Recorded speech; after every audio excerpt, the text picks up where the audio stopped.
Board of Education to order. First up is roll call. John Creasher. Pat McKee. Here.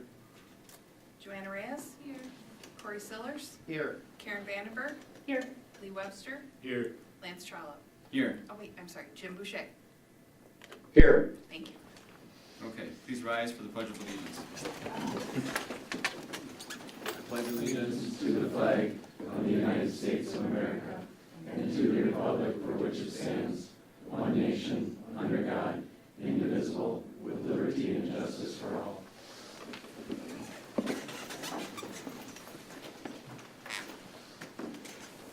It is the mission of the Wausau School District to advance student learning, achievement, and success. We'll now recognize any speakers that have signed up. There are none.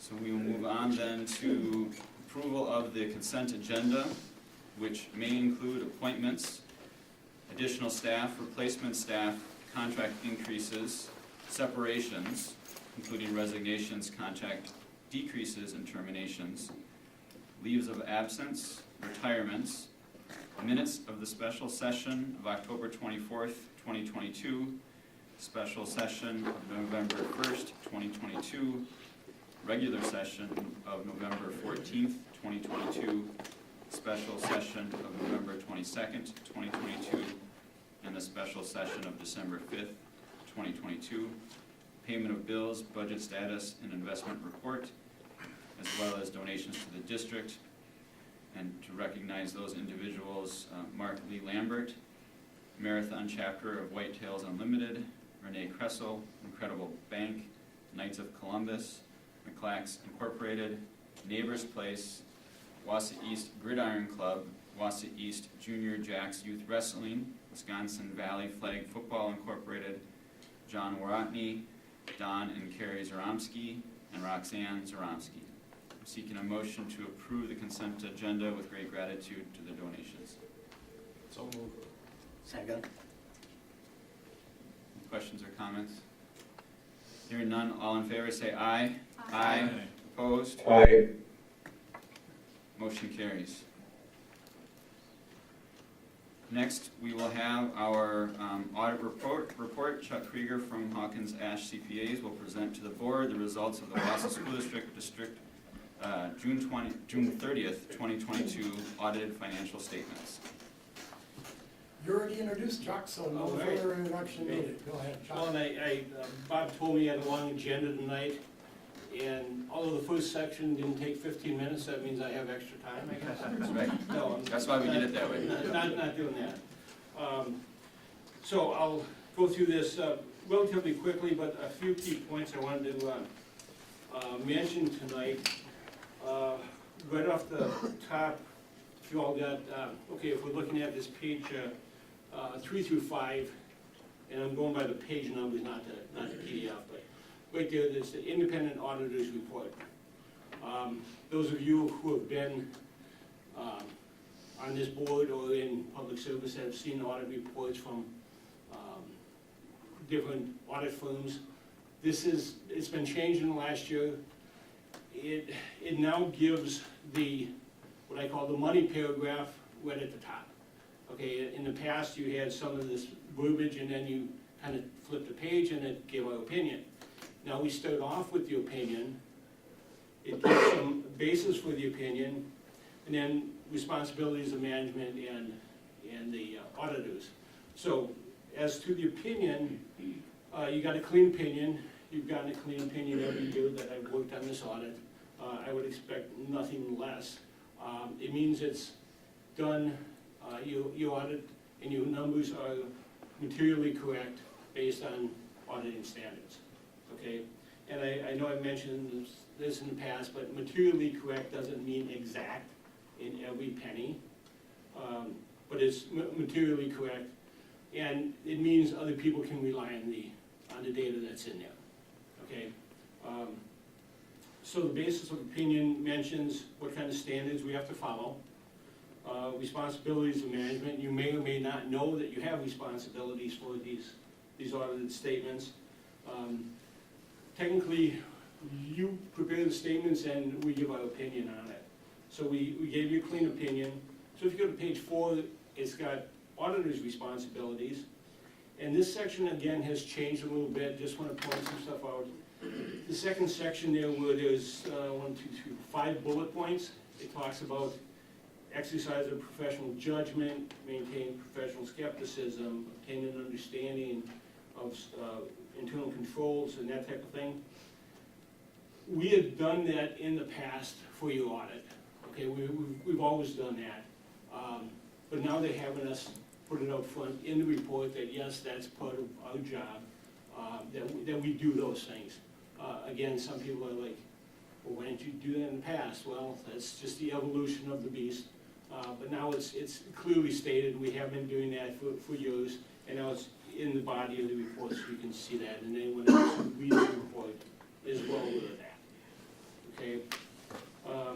After that, reporting required supplementary information and supplementary information, and then other reporting required. These are all reports that are required and information that's required because you get a audit in accordance with government auditing standards. A lot of your funding comes from through government channels, state and federal government. Okay. It also means that you get what's called a single audit, which is I guess an extra look maybe at the state and federal dollars that you get. Now, we don't take that extra look at every program, but there's criteria we go by, and we kind of generally rotate those programs that we check on every year. So, all that being said, just want to point out that the report, if you're looking last year and this year, is not going to look the same.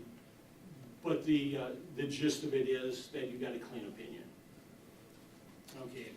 The next section there that goes on for about 11 to 12 pages is management discussion and analysis.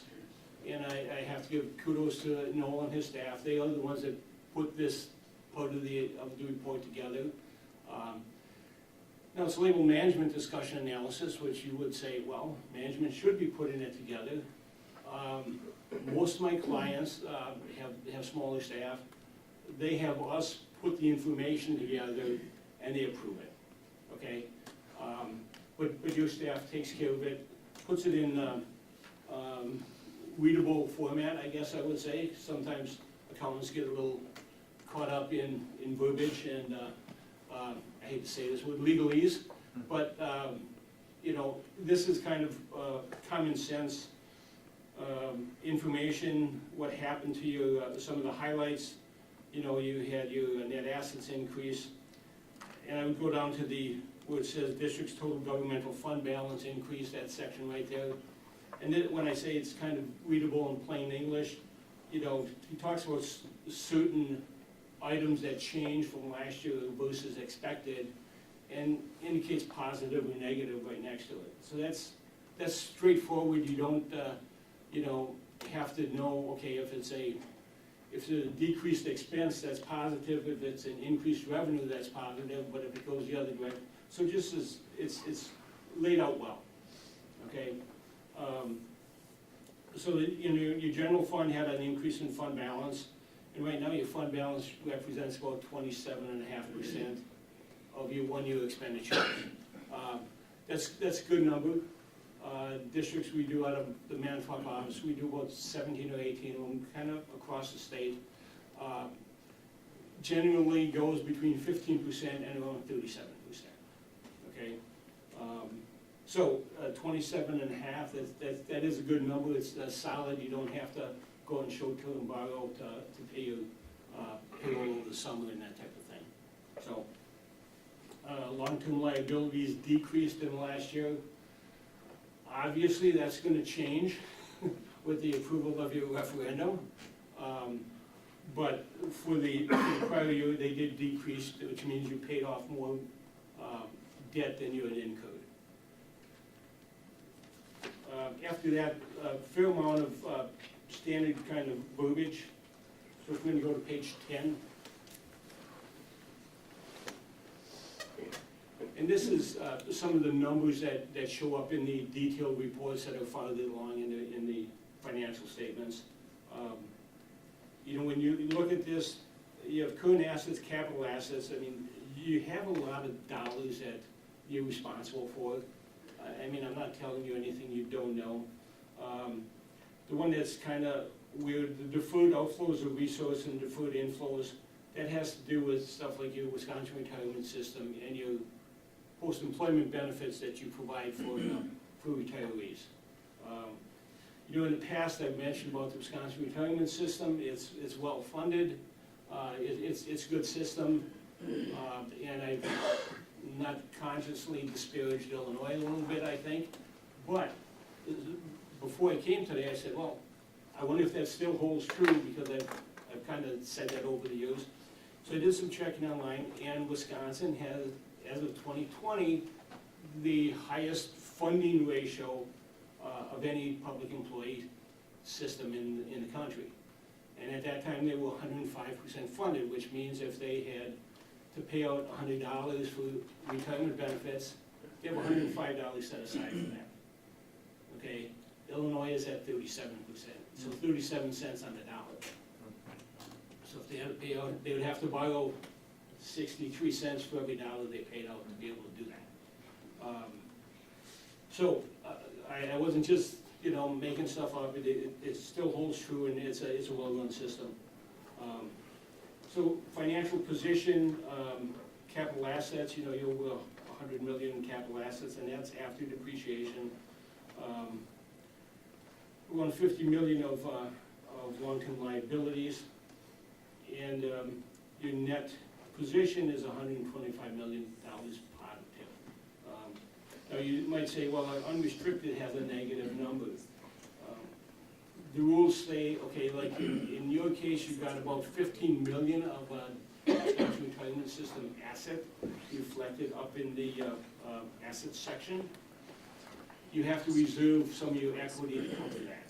So 15 million of that would come right off the top of that. So it's, you're unrestricted. It's a little misleading by showing a negative 17 million. And again, this is not the information at DPI that you do for reporting. That information that they're interested in comes a little later on. Page 11 shows your operations, where you get your revenues from, where you get your where your expenses go. Again, you've got about you spend about 55% of your expenditures on direct instruction. From the Manitowoc office, our range goes from about 54% to around 64%. Okay, so you're in the range for direct instruction. Major sources of revenue for you obviously are property taxes and state aid. You can see that at the top. And then the page 12 at the bottom, the net cost. So you do have some programs that are funded directly with either user fees or state aid combination. Your special ed, for instance, they get a fair amount of IDEA, which is federal money, and state handicapped aid. Okay. The other one I was going to mention is your food service program. In the last few years, due to the pandemic and COVID, the federal government paid every meal that you served to a student at 100% of the as a free lunch. Okay, and many of my districts were able to add to their fund equity in food service fund because of that, which will allow them probably to do some improvements and maybe upgrades the kitchens and that kind of stuff that they maybe couldn't have done in the past. Some pie charts on 13 that kind of visually gives you a little bit better idea about that, 54% from state aid. So if we flip to, I'm just going to kind of go with the charts. Page 15 has some information on capital assets, which I mentioned earlier. And obviously the biggest number you have is invested in your buildings, and that will continue to be the case. If we look at the obligations, page 16, and this is another thing that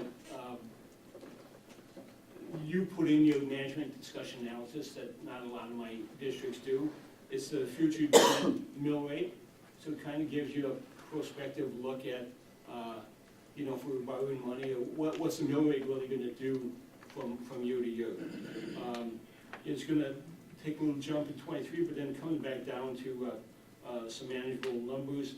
Now, obviously, when you add the new debt on there, that may change, but it's still going to be similar to what it had been. If I'm not mistaken, I think that was part of the idea with this. Some of the debt falls off and it gets replaced for the new debt and new improvements in schools. So, page 17, factors bearing on the district's future.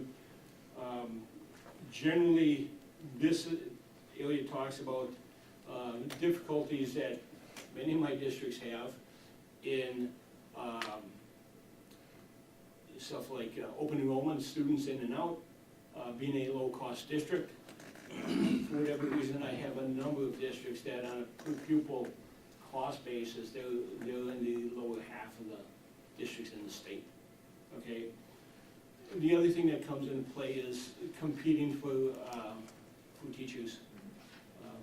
You know, it used to be you didn't have that where the teachers did a lot of moving around, and it was pretty much the contract the union had. And now there's more of the, I think there's more chance for teachers to go someplace else, and bidding occurs. Nothing outrageous, but that's something every district has to kind of put in play with. Okay, how are they going to keep and attract good teachers? Okay, after that, just more detail on information I've already discussed. I do want to kind of stay to my 15 minutes of fame here, so I'm not going to go into too much more detail other than a couple of other items to mention. You guys are self-insured for health and dental, and the last 2 years have been fairly steady in that respect. Again, you know, you have 27% of your one-year expenditures in your reserves. That's more than adequate, but being self-insured, you never know when you're gonna take a hit on that, because it's not like you can go and raise the premiums during the year. You know, that's pretty much set at the beginning of the year, the premium equivalency that goes out and what the staff pays and what the district pays. But you have no control over how sick people are gonna get, or what happens, car accident, heart attack, heart transplant, who knows? But you know, you have stuff like stop loss in place to guard against some of those really catastrophic items. But again, it's something that you do need to have sufficient reserves to weather the storm if that comes up. And in your case, you do have that.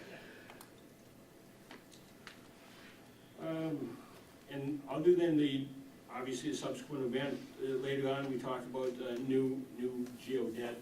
You know, your referendum was successful and you stood in on that multi-year plan. I did look at that online after it was passed, and I looked and like, wow, they really got this laid out from a timing perspective, when they're gonna have this done, school starts, when they're gonna have that put done. So it looks like a great setup. Now, obviously, weather plays a factor and all that kind of stuff, but I'm sure you're excited to get that started. Questions? Any questions, board members? You've heard me say it before, one of these years, hopefully it never happens, but if it ever comes and it's not a clean report, then you'll have all kinds of questions. But when you come forward with information, then... I would expect them, yes. Then, yeah. One thing, DPI, I don't know if I want to say requires, but if they see anything that indicates, you know, things are kind of sliding sideways from whatever they get, they certainly call that out to both the auditors and the management of the district. And they have a kind of working process program where your data gets uploaded frequently from your accounting system. So they're really able to kind of keep an eye on that, and I haven't met too many districts that are a real fan of that yet, but I'm sure they will come around, they'll see some benefit down the road. But, and as always, if there are other questions that come to mind afterwards, feel free to send them to Bob or Noel, and they will forward them, and we'll get your questions answered. All right, then, I am seeking a motion to approve the 2021-2022 audit report as presented. Second. We have a first and a second. Any additional questions or comments? Hearing none, all those in favor say aye. Aye. Aye. Opposed? Motion carries. Thank you. Thank you. Thank you. Next, we will move on to old and recurring business. This comes from the Education Operations Committee of the Whole meeting. At the November meeting, Bob Test, Chief Finance and Business Services Officer, shared many of the key variables contributing to the district's multi-year financial projection model. The model represents a baseline using current information to which adjustments are subsequently made. The projection model uses budget numbers from the 2022-2023 district budget with percentages and/or dollar amounts cast forward, along with adjustments to create this baseline. Once these assumptions are built into the projection model, it will be presented to the board at a later date. Anything new to add since the last meeting? Any other questions? We'll be continuing to work on this year round. So.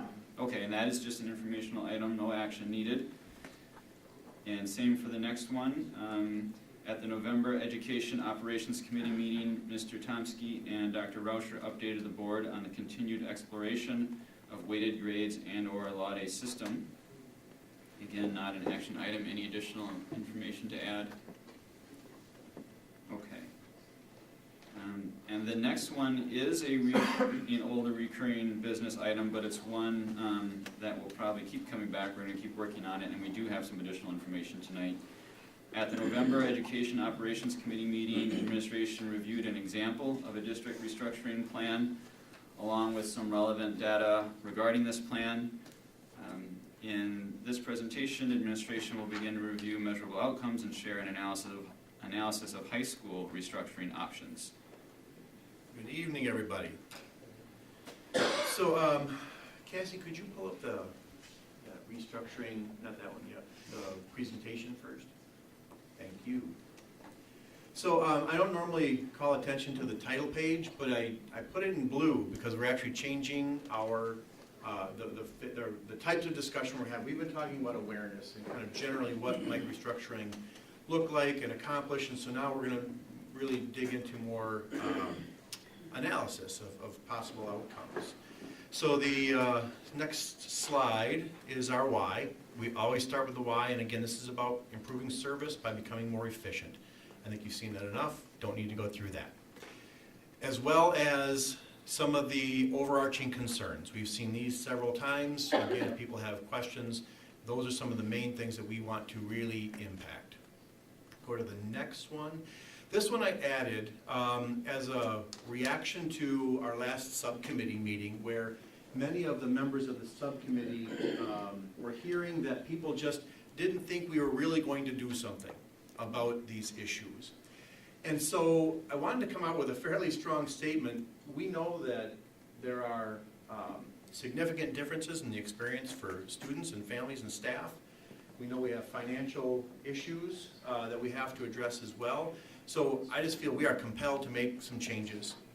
And so I say that so that people don't sit passively by, wait for a decision, and then come and talk to us. We really want your feedback. As a matter of fact, a little bit later tonight, we're going to do a brief analysis of an idea that came out of our Wausau West, or our Wausau East listening session. So we do need to do something, and so please engage with us.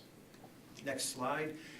So tonight, we will preview the next community video like we've been doing at every other meeting. We'll talk about the decisions that the board would need to make, talk about some risk analysis, some of the measurable benefits, and then tonight we're going to talk specifically about high school scenarios.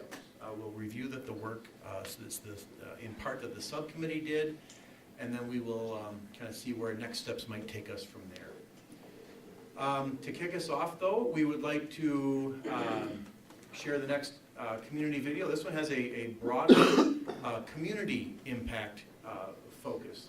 Diana did a nice job of gathering information, putting everything together. Anything you'd like to preview on this? The only thing that I would add is throughout these interviews, and as you'll see in this video, even though restructuring we think would only impact the Wausau School District, as you'll hear, it actually would impact the broader Wausau community, and Mr. Dave Ekman from the Greater Wausau Chamber of Commerce explains why in this video. So go ahead and take a listen. Hello everyone, I'm Dr. Keith Hill, Superintendent of the Wausau School District. And I'm Diana White, I'm the Communications and Marketing Coordinator here in the district. Thanks for joining me today, Diana. So folks, thanks for taking the time to watch this video. We are continuing our conversation about the future of the Wausau School District. If you've been keeping up with us, we've been talking about solutions to a number of systemic challenges we face. One of those solutions could be a restructure of the entire district. And a couple of pieces of information we want you to know. One, no decisions have been made. We are really in the education phase of this conversation. We have a web page on our website available where you can find all kinds of information and give your feedback. So please be sure to utilize that. In addition, there is a misconception out there that a referendum is needed to restructure the district, but we want to let you know that a referendum is not necessary. This is a decision the Wausau School Board does have the authority to make. Yeah, those are important points. And while we are certainly continuing to take feedback, we value your feedback and educate the community and the staff about this situation, know that we are also going to shift into a slightly different phase now. We've been sharing the challenges and the overarching themes and concepts around this, but starting on Monday and each board meeting following, we are going to really move into more of a plan, analysis, and outcomes phase. So we hope you tune in so that you can see what it is we're really trying to achieve for our students and our staff, our families, and our community. And really the key takeaway is that we just want spaces where our students and staff can thrive.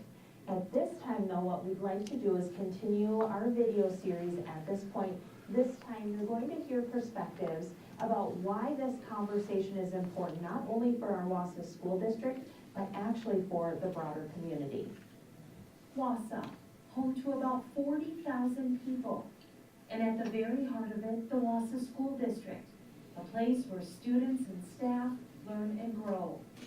But barriers like differences in student access to programming and declining enrollment are starting to get in the way of that. Career and Technical Education Coordinator John Winter sees those barriers firsthand. I think of a lot of students at Wausau West that may not be able to get into the automotive program just based simply on a schedule. We have an amazing facility at Wausau East for automotive, but yet not every student has access to it. And we have amazing teachers in areas like engineering, and students at Wausau East, because of a schedule or because of transportation, may not be able to have access to that. President and CEO of the Greater Wausau Chamber of Commerce, Dave Ekman, sees them too and wholeheartedly agrees it's time for change. Change is not easy, but it's important right now for the future of this city and the school district's position, critically important. He was part of the subcommittees this summer, studying challenges facing the district and talking about potential solutions. And he'll tell you this conversation is actually about much more than just our school district. It's about the future of the Wausau community and the very things that make it thrive, including business and industry. We have industry drivers, we have healthcare, we have finance insurance, we have manufacturing, we have commercial retail services. And with that, having the education system part of that, helping to drive that forward, that's our economic well-being. All of those companies here that operate in those industry sectors, they create high-value paying jobs. Those jobs produce revenues for the community. Those revenues flow to the public good, which is education. And so the importance of where we're at today is we have to, as a community, help our education system to reposition. We live in a 21st century economy, which is rapidly changing daily, and the education system's part of it. And it's gonna require us to look at things differently. Might make us even more uncomfortable than we've ever been before. But the alignment which must occur has to happen here in the school district's a system. And it's an integral system as to the future of this community and working with business and industry. President of the Wisconsin Builders Association and Wausau School Board member Corey Sillers could not agree more. He says the partnership between businesses and the school district is not just important, it's vital. As a builder, as a local business, we need to do whatever it takes to create the workforce, get more employees, and spur any interest that the students have. That's why he's excited about a potential restructure of the Wausau School District, because not only would students have access to the same programs, they would have even more opportunities to learn about the many career options available to them. Restructuring the way the schools are set up and really focusing on expanding the student's mind and just opening their eyes to what's available is a major importance. For businesses, for the trades, for manufacturing in the Wausau area, and for the students themselves, just to get them to realize all the different things they could potentially do in life.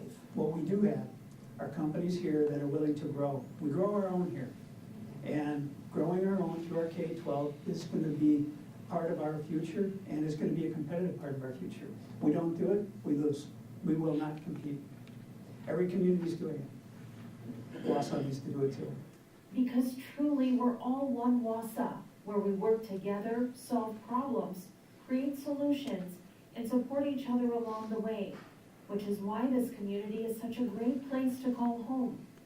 And even though talking about closing and merging schools is a difficult and emotional conversation to have, Sillers wants you to remember that it's the people in our district that make this a great place to be. It's not the buildings themselves. You have to realize that you can have that experience because of the staff, no matter what building you're in. Because all anyone wants in this community is a chance to thrive. And as the heart of the Wausau community, we owe it to our students to make sure that they're set up for success well beyond the time they're with us. And restructuring may just be the key needed to open that door. I get excited about the idea that, you know, a restructure plan could open the door for students, for all students to access all programs. And that's very exciting, not only for our students, but it's exciting for our community and the businesses and the workforce that our graduates eventually will enter. So, Diana, it is really exciting to hear the possible impact that these changes to our district could really have on the broader community. Absolutely. And we just want you to know that there are, like I mentioned before, a lot of resources out there for you to get informed. If you just go to our website, that's wausauschools.org, click on About WSD, and then the Future of the Wausau School District, that'll take you to all that information. And while you're there, you can get answers to frequently asked questions, and you can actually watch our public meetings that we've held. So those are recorded in there for you as a resource. So we do encourage you to head there. You should also tune in to our board meetings. They are on December 12th and again on the 19th. And then in January, they are on the second and fourth Monday of the month at 5 p.m. You can join us in person here at Longfellow, or they are live streamed as always. And a link to that is available on our website. Excellent, thanks for sharing that. So thank you for taking the time to watch this video. I know you are concerned about the future of the district and the children in the community. And again, we've heard again today some of the exciting news about the possible future of our district. So thank you for taking the time. We look forward to continued conversations with you. Take care, everybody. Thank you, Diane. questions or reactions to the information contained in that? So we'll send that out when? Tomorrow morning to the, and that goes to the staff and the families, so. And on the website. Question? Thanks Corey for being a part of it, thanks John for being a part of it, yes. Only thing I wanted to add was, and it was brought up on Wednesday at Wausau East, was about potential timeline. And I think we should restate that our initial discussions a few weeks back were not before 24, 25. Correct, yeah, the fall of '24 will be a fast timeline. You know, that would require a decision this winter, about a year of planning, and so that gets us to that fall. It could be longer, I'm just, you know, when people are asking about a timeline, I guess I want people to know, it's definitely not next fall. And a lot of work has to be done, and the board has to have time to process all of these options and make some decisions. Thank you for bringing that up. All right, here we go. So, getting into some analysis, and remember, these are our draft. You know, again, we've mentioned this before, we typically bring you kind of finished documents. In this case, we really want to hear what the board is thinking and others as we go forward. So, this is just kind of a standard process, analyze the risk. If we do this, what risks are we opening ourselves up to? So one, people talk about the families may choose to leave this district, right? You know, if they're not happy with what we decide, if they're out on the outskirts, that could happen. Staff may not be happy with this, and they could choose to leave as well. Bus transportation, that's a big question mark. They could get longer. Number 4, if we went in the direction of scenario A, for instance, that could add another school transition. So parents talk about the fact they could have a child in 4 different schools. Yep, that's something we want to be fully aware of. Some of the schools may have some tight enrollments, right? We're looking at that. And then people have talked about some of the traditions that may be lost, right? The law game has been mentioned, but there are others. We've got some wonderful things going on. So let's be mindful of some of those risks. And again, because, back up one more, Cassie. I don't know if there are probably others. This was a list. I don't know if anybody thinks we're missing any significant risks that should be added as we move forward. And if not tonight, maybe that comes to you later. All right, we'll keep going then. If we do not pursue this project, again, there are risks. We know that our open enrollment trend is negative for us. More families leave than come in, so that's already happening. And if we don't make some changes, that could continue. We would project that would continue. Declining enrollment will lead to staff and program reductions. Students, one of the main drivers here is that students would continue to have unequal access to programming, major area of concern. The different staff conditions, those disparate conditions would continue. Operational costs continue to outstrip our revenues, and revenues would decrease due to declining enrollments. I should probably say per pupil, but yes. Anything that people would add to that list? I wouldn't, not to add to the list, but just on the topic of people potentially leaving the district if we change, or that they already are if we don't. So after a couple meetings where that's been brought up, because it was brought up and DCRS was mentioned as an option, and so I looked at some of the numbers at DCRS, and I'm not saying that we should just copy everything DCRS does. But when I look, and they have an enrollment gain of open enrollment in 22-23 of 109 students on the positive, and we have the opposite problem. We have a loss of 243 students. No, I don't think we have to copy them, but I think that should make us take a look at what they're doing, because something's working. And when I look at their elementary schools, for example, their elementary school sizes are 321, 123, 480, 490, 532, 403, an average of a little under 400. And if you look at the sizes, just at the first example we looked at the last meeting, we were looking at an average of 238 in those schools. So if we wanted to be on an average size of 391, we would have to close 5 or 6 schools. I'm sorry, our current sizes are an average of 238, so we would have to close like 5 schools if we wanted to get to that average like Everest has, which happens to be what the parents proposed that we looked at that last meeting. And then if we look at that example A from November, with that consolidation, that brought us to an average of 324. So still smaller, bigger than we have now, certainly not large mega schools. So it's just one scenario that we've discussed, but I just thought it was interesting to take a look at what DC Everest is doing in terms of their school sizes and their efficiencies. And I think it's just a good thing to look at when we're thinking about whether students or families will leave or whether they'll come here. And there's other reasons for leaving and joining, of course, but so I just thought that was some interesting information after attending the same meetings you did where that was brought up. Good comparisons, thank you. Other thoughts? So go kind of along those lines about the enrollment out versus enrollment in. Back at the end of October, Dr. Hiltz, there was a document shared, there had been some analysis done in terms of why people were leaving. Yes. And there's 11 reasons that were called out.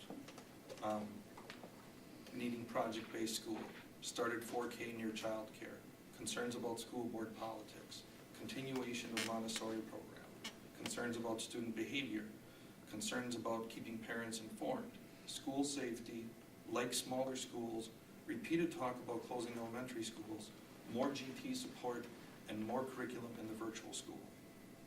So of those 11, I'm only counting 3 that get hit with any type of discussion here. I just want to make sure that we're thinking broad enough, because based on this information, I would disagree that we were going to positively impact the enrollment out. Which 3 were you thinking would be possibly impacted? Well, it seems like you could impact the project-based learning, GT support, and I didn't know if a Montessori program, if that were to expand. I would definitely add behavioral support to that. That would be a huge factor. That's one of the things we're constantly talking about, that we would like to be able to have increased behavioral supports that are being spread so thin among multiple buildings. We just did that, right? And now take that same thing and put them in 8 or 9 buildings instead of 13 buildings. Now you have the students and the staff actually there with the students. Right, but you have same ratios. We're not talking about, I haven't seen anything about adding staff in this. Right? Well, we have, because we've talked about if there's efficiencies saved from positions, that those could be changed into a more of a supporting role. But it also isn't just about staff per student, it's also staff being there with the student as opposed to traveling between multiple schools or losing staff because we struggle to keep staff that don't have one school to stay at. All those types of things that surround having, the sort of right size school, whatever size that is. Okay. So I think those are all things that you try to So maybe that's address. 4. I would add that If one you to throw the list, yeah. behavioral in there, that's 4. There's And 7 more. childcare. Childcare would be a big one. Childcare was Heard. one of the major, in that list that you had, some are very, very small contributions. The childcare was one of the main. And so our ability to impact that would be significant. We've had a number of people at our meetings talk about how they have some students in the district where they've had to put other students of their own out of the district just because of childcare. And then it's like, well, now that they're in kindergarten and first grade, it's like, now do I switch them back? Now they don't need childcare anymore, but they've spent 3 or 4 years at a district that has childcare. So that's a big one. But just to be clear, we could impact the childcare issue without going through a full-blown district restructuring. Based on Somebody previous could, discussion. yes, somebody could. One of the solutions that's emerging in our community-wide conversations is about working with our current providers to offer some spaces at low to no cost so that they can create a more sustainable program and keep their staff. And if we happen to be that organization, not only could we expand the capacity to offer high-quality childcare, but we could secure some of those spaces for our own staff, which also helps them retain. That brings up a issue that I don't know we have talked about, and not that you have an answer at this point. You said that, I think the number was that there would be like 9 extra teachers, right, that could become part of support staff. But I'm kind of wondering, Pat, aren't you more talking about the new staff that, of the pupil services that were, Correct. you know, hired under the 4 million, right? And so how would those staff get redivided? Obviously, every school would have a full support staff, and we should actually have extra of those. Is that a true statement? Well, if you keep the ratios the same, if you move students, you have to move an FTE or something with that, assuming they can't split people, otherwise they're still transitioning schools, which Lance just identified as a negative for staff retention. But every school doesn't have the same Correct. support staff currently. Correct. Right. That's one of the problems. We don't have every school fully staffed. Yeah, and we staff based on student need and enrollment. So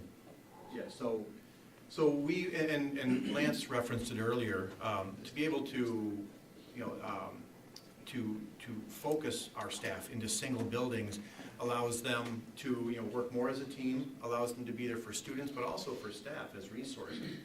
I was talking to some of our staff this morning who are highly skilled in student behavior and management and instruction, and you know, again, we're splitting them between 13 elementary schools, so it's really difficult for them to get to all the people who need their assistance. So again, concentrating our staff into fewer buildings allows them to be a more effective tool. And the other thing we've talked about, those positions that could possibly be saved, and what we've also said each time is we could also lower class sizes and use those positions for that purpose, which I think is something we'll have to explore, because that, I think, is a huge attraction, not only for retaining staff, but for attracting families to want to stay in the district. Perhaps even from the student's side or from the family side, even more important than it maybe should be compared to what the research says about the importance of class size, but perception is reality when parents are choosing where to go, and if they perceive that a smaller class size is that much better, I think that's something we've got to look at if we go down this path. Good, thank you. I also think of the work-life balance for the teachers that are having, or the support staff that have to go and travel to these different schools.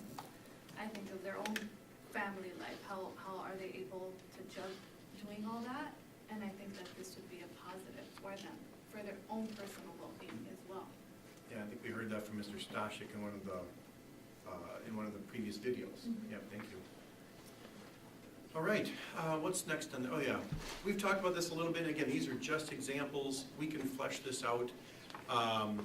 You know, we know that some of the things we're trying to pursue, right? You know, student access to programming, really students getting the help they need when they need it, and that's really more that elementary. You know, making sure we have those teams available. Be a more attractive employer. Expanding programming. With some of the funds that we could save by not duplicating efforts, which of course is some of that efficient use of resources. And we've talked about some of the cons already, really as risks. I think I wanted to share this one more time because we shared it before, but I think this kind of gets folded into those risks. And in the next slide, it's really about more the measurable outcomes. So unless somebody has questions or comments about this, we could start talking about those outcomes. Okay, Cassie, you want to go forward? So again, big word draft.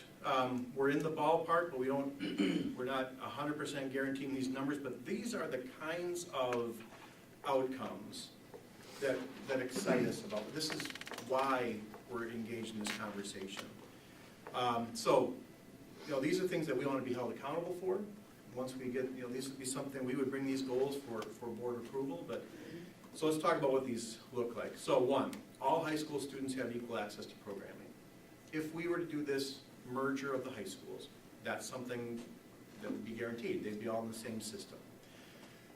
We would set a goal to save some dollars in operations. $2 million isn't out of the question. We want to, Mr. Tess and his team and Mr. Seiler are kind of working on that.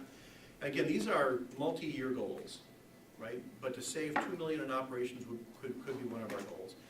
Those open enrolled students, if we were to just get back to even, which is 239, I heard 243, somewhere in that ballpark, that's about $1.5 million in revenue.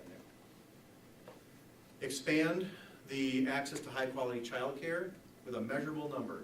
What we've been talking to some local providers, depending on the space that gets provided, up to 200 children. Expand WIA sports, create intramural sports programs. And again, I haven't gotten any confirmation from our ADs or principals, but we will. We're kind of in this ballpark, right? How many sports might we be able to add for kids? Future facility maintenance and improvements, 15 million, something like that. Right size our staffing over 5 years. I wrote that a little more generic because, for instance, right now we have staff positions that we cannot fill. And when we can't fill those positions, that puts a lot of stress on our existing staff. So right sizing the staff. I'm not sure what number we might add to that. Let me go to the next slide. Then what I'd like to know from folks is, what do you think about these outcomes? If you have something you would add, questions about some of the numbers, but we'll finish up this list. Could we add one resource teacher per elementary school, right? Whether it's, that would be based on student need. Could we increase the number of classroom support staff by one? That doesn't even get to the custodians and nutrition services staff as well. Reduce the number of traveling staff by some number. Not sure what that might look like yet. I don't know when we'd have to get to a model before we could really analyze that. And then at some point we need to talk to our staff and our students and our parents about their level of satisfaction, and can we impact that through this change in a positive way, of course. And could we increase the number of secondary school course offerings, again, by eliminating duplication of efforts. So those are the 15 that we came up with. Again, we're in the ballpark. This is an ongoing conversation. I wonder what the board's reaction to those would be. I just want a couple clarifications. Yep. The 2 million in operational savings, is that, I'm assuming that's 2 million a year? Correct, yes. So that's operational, right. 2 million a year post-implementation? Correct, ongoing. yep, yes, yep. That would be, building maintenance costs, some staff costs, any combination of those. Okay. And then the 12, 13, 14, about increasing student, staff, and parent satisfaction. And the distinction that I want to make sure I understand is, we've talked a lot about, prior to this, and in here, we talk about student, staff, parent experience. Yes. Now we're talking about, we're going to measure satisfaction. Correct. I can be satisfied with my experience, even though it's very different than Karen's. Yes. So somehow, I think you need to turn this into increasing staff experience, student experience, through whatever tangible metrics you're gonna put into that. Like, as a staff person, whatever you guys have on, documented that is causing a negative staff experience, that's what we should be looking at, saying, do we check off these Right. 4 things? Excellent. Same with, with students, parents, whatever. Yes. I get leery when I see satisfaction, because it's relevant to what you know today. Absolutely, and we use it as a catch-all term, but you're right, we want to be specific in our measures. Thank you. Dr. Hiltzer, we are already in some areas short-staffed. So right sizing really means filling everything and not losing any staff, in a way. Make sure we're using the right word. So Yeah. not losing any staff. So generally what we're talking about is, yes, being able to fill all of our positions. No existing staff would lose their jobs through this process, but we may reduce some staff or shift staffing depending on, enrollments and student needs. Does that answer your question, or? Well, am I- yeah, I want to make, I guess, you did just say it, that we're not looking to get rid of any staff, Correct. because we're short. Yeah, and that was We one of have the, open positions. one of the questions in the elementary subcommittee meeting from the parents was, well, if schools were combined, would any staff get fired? And so one of the the answer is no. Right. And one of the reasons for that is even if there were some efficiencies, we're hiring every single year. Mhm. So we just wouldn't hire as many new staff, because every single year we're hiring more staff. So so no one would get fired that was really what the question was. Right. The answer to that one is very clear, but whether there's some efficiencies gained either because we have positions that currently aren't filled, or we don't need in the future, I mean, that may happen, but nobody would get terminated because of it.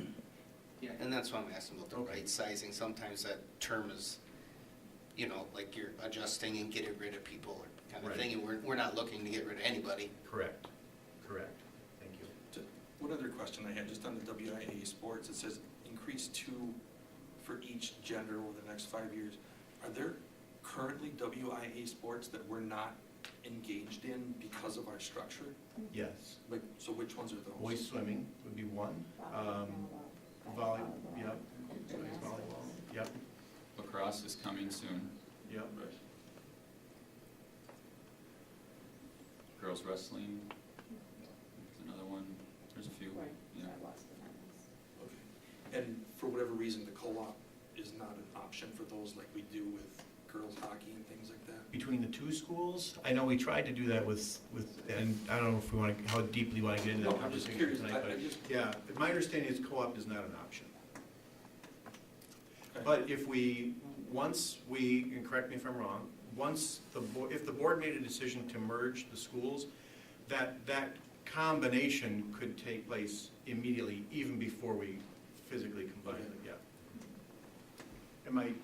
We don't, to co-op hockey, we don't meet the co-op requirements, Okay, meaning that West can sustain a hockey team on their own, therefore by combining, we could potentially cut kids, which doesn't fulfill a co-op requirement. right. Gotcha, thank you.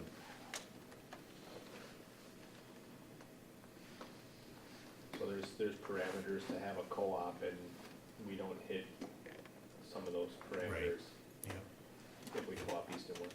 thank you. Anything else on these? Yep. Two things that I know came up in the subcommittee meetings that I viewed as positive potential outcomes with a merger like this.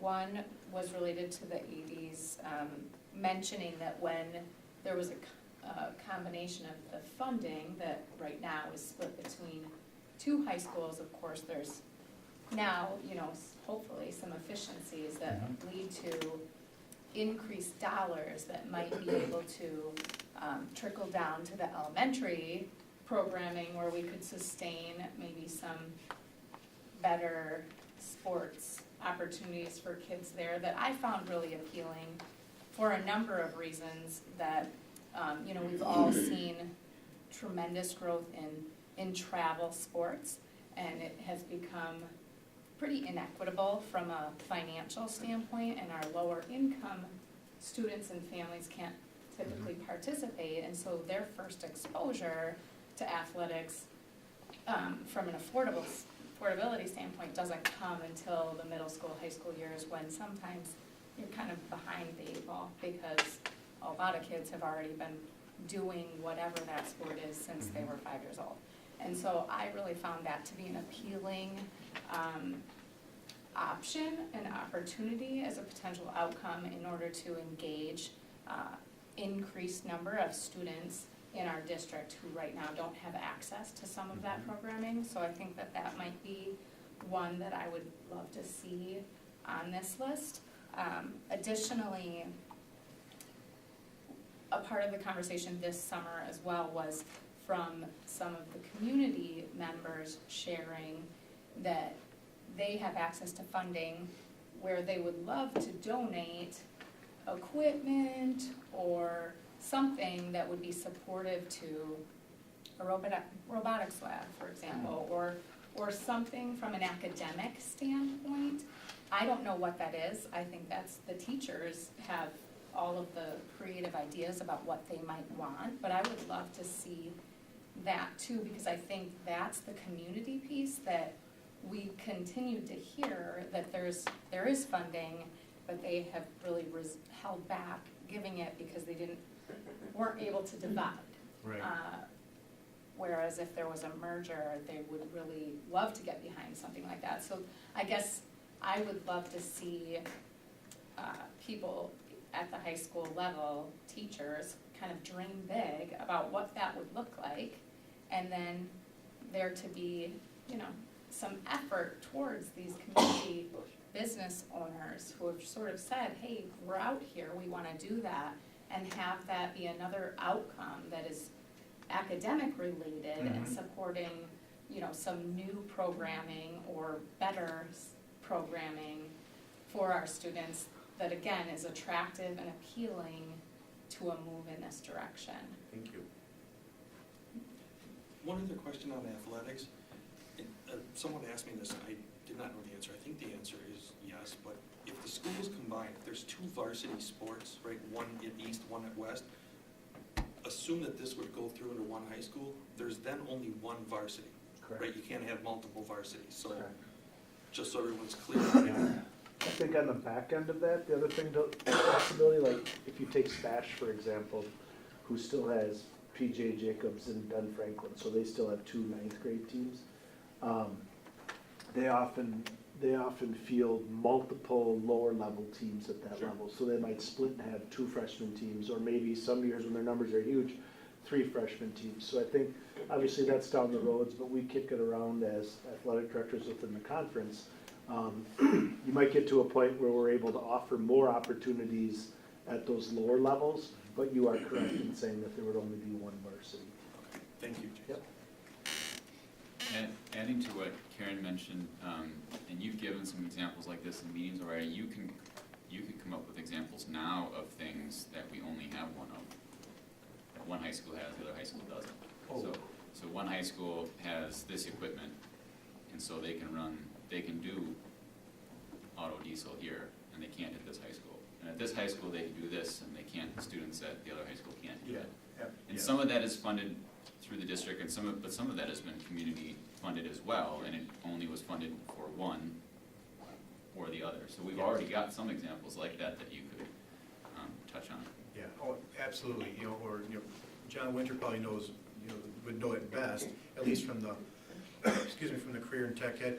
John, did you want to mention anything about that? Or a good example of that is like some of the robotics that was already mentioned.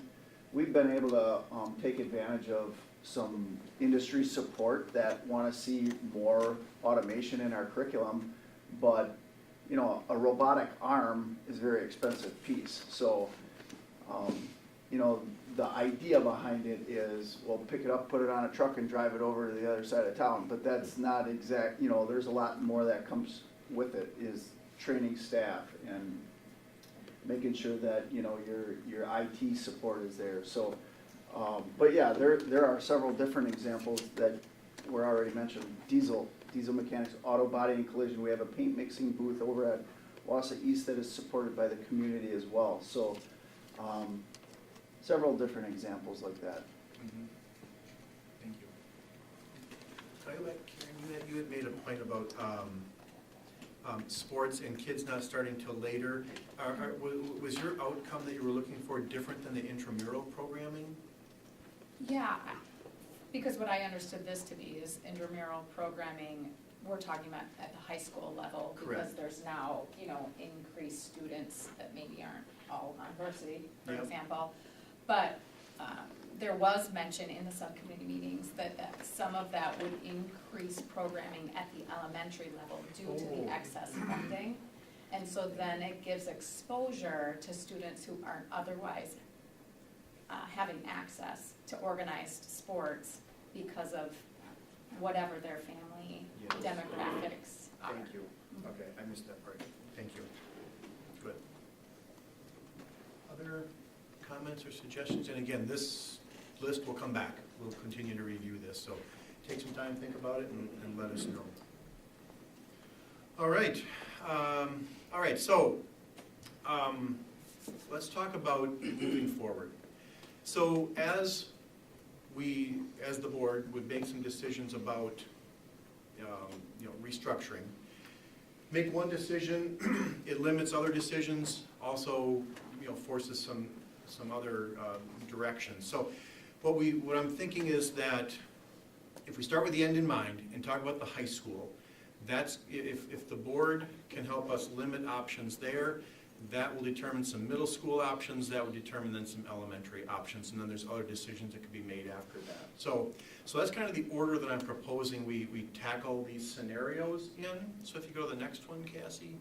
So for instance, tonight, what I would like to do is go through 5 different high school options, 4 of which the subcommittee already looked at, and 1, like I mentioned, came out of a conversation at Wausau East. Much of this was work done by the subcommittees, but we want to make this very transparent to people who obviously were not in those subcommittees and are watching today. So, so let's talk first of all about what if we just moved enrollment boundaries. Cassie, did you go ahead? Well, forgot, this is the last slide that kind of came out of the last subcommittee meeting, and this again is to show the options that they reviewed, and that big green one in the middle, that's the one they felt had the most promise. That's the one we'll end up with tonight. Yeah, go ahead. So, moving boundaries. Next slide is just our boundaries, right? Just so people kind of have an idea. The river is our primary boundary. We would move that to the west to move roughly 260 students. You know, that number changes every day, frankly, but that's what we would do in this case. You want to go to the next one? There's our numbers, right? We'd have to move students to east. You can see some comparative numbers there too. Next slide, Cassie. So I pulled this list of those 13 outcomes just to have a continuation of a visual to look at, trying to decide if we simply balanced enrollments, which of those 13 would we expect to be able to achieve? So you'll see, the first one at the very top, improve student academic experiences. Question mark. I don't know if simply shifting students to the east would balance out, those experiences. So I don't think it would, but I'd have to look and see more. If the board is interested in that, we'd have to dig a little deeper and see what might come out of that. Same with academic and behavior supports. We would shift students, we would shift some staff, but we aren't really replicating or adding programming. We're just shifting students and staff. We would probably balance staff experiences and work conditions, right? We would have more staff on the east side. We would have the same size teams. Well, even that would vary because it depends now on student requests for courses, right? Really no cost savings. Consistent class sizes, that's really more of an elementary concept because class size at the secondary is really driven by course selection and numbers of sections. We would not bring the community together, has nothing to do with childcare, wouldn't right size the district, would not reduce the number of schools, and then the others are really more kind of question. We don't know about transportation yet. Staff collaboration, I put a question mark there because again, you do have more staff. You might increase the opportunity for collaboration on one side, you might reduce it on the other, right? Facilities, we wouldn't focus on one high school, and again, the intangibles is kind of a consistent question mark that's going to come out of that. So pause, yeah, go ahead. Just one question on that. So when we're talking about right-sizing the district Yeah. for future needs, improving facilities by focusing on one high school, I think it would help as we go forward to state what are the goals? What does right-sizing mean? Right? Yeah. Because I always assume that it means that we're having the most efficient use of the facilities, right? Yep. So get them as close to capacity as we can, maximize the use of them. And depending on that definition, really impacts the way I look at a number of these on here. Mm-hmm. And the same for the first one, improving student academic and curricular experiences. So if you had equal size schools, why wouldn't that accomplish that? Does that make sense? And Yes. we don't have to get into it Okay. now. I'm just thinking going forward, it would be helpful to see the converse of that. Yeah. Thank you. Yeah, will do. Other questions or suggestions on? So again, this is a rough analysis of what we might be able to accomplish if we just shifted boundaries. Right. Oh, go ahead. Well, I know you're trying to use the same Yes. bullet points for each one, which is why some of them apply to elementary and some don't. And this one, it sort of only applies to this option. But one of the big issues is any of these things that you do check off as a positive, you have to put next to it that it's probably temporary. With Yes. with a boundary change. Yes, yes. And in the next one, there's also a boundary change, and that is one of the concerns. It's a temporary fix, because those demographics are gonna continue to shift. So, good point. Okay, let's keep moving forward. So now, at our last session, there was an interest in saying, why can't you just make East and West equal? So let's take a look and see what that might mean. So first of all, there are significant academic differences. Mr. Winters mentioned a few. There's way more than that. Also differences in sports. Now those numbers might not be accurate, I learned today, and this is already in board books, so we have to go back and confirm. But there are sports, athletic differences. For instance, there's boys swimming at East and not at West, and we've mentioned a few. But there are differences. And then clubs and activities, just different numbers. There are different size schools, different numbers of activities. So just to kind of give an idea to people, what kinds of differences are we talking about? Move forward, Cassie. Can we quantify the first one, the academic courses that differ between East and West? Not yet. There's some things they're hard to differentiate because the names are different, but the course may be the same. Okay. Yeah, I would like to see us get to it, and I was asked that question, like, what are the differences? Okay. I would like to see, here's what is offered at West and not at East, and what's at East and not at West. Yep, we can. And then, again, on the issue of it being temporary, even if you equaled it out and had the same quote-unquote offers at East and West, it doesn't actually mean you'd have the same classes at East and West, because if more students want this class at East and more students want this class at West, well then this one's gonna have it at West and this one's gonna have it at East, and the ones that wanted the other one are kind of left out because there aren't enough. Yes. So you could have the same course offerings, but you couldn't likely have the same actual courses. Right, and actually, in our early analysis, we couldn't even really offer the same course offerings. I'll talk about that in a minute. You wanna go forward, Cassie? So, what would we have to do to create two equal high schools? One, move the boundaries like we talked about in option one, get the same number of kids, and shift the staff, of course. Create the same course book, create the same athletic options, same clubs and activities, and we really could not create the same schedule. It would be difficult because West is really built to house the flex, which means large lecture halls, smaller classrooms compared to East. So we probably wouldn't change the schedules, but just as a note. So if we did those things, here are the concerns. So one, because we're not saving, we're still replicating all of our efforts, right? And so we aren't going to have any really new finances in this particular change to fund courses or expansion of courses, and also due to staff certification requirements, we'd actually have to reduce the number of courses. I can't replicate the East Autos program at West. I can't replicate the Fab Lab on the other. They're too expensive, and the certifications and the skills of the staff just aren't available. So I would propose that we would have to actually reduce the number of courses. Same thing would be true for our co-curricular and our club activities. We would become equal by reducing, if we truly want equal. And as you've already mentioned, this is a temporary solution. And I didn't include the piece about student choice in this. I would propose that this would, again, not accomplish many of our outcomes.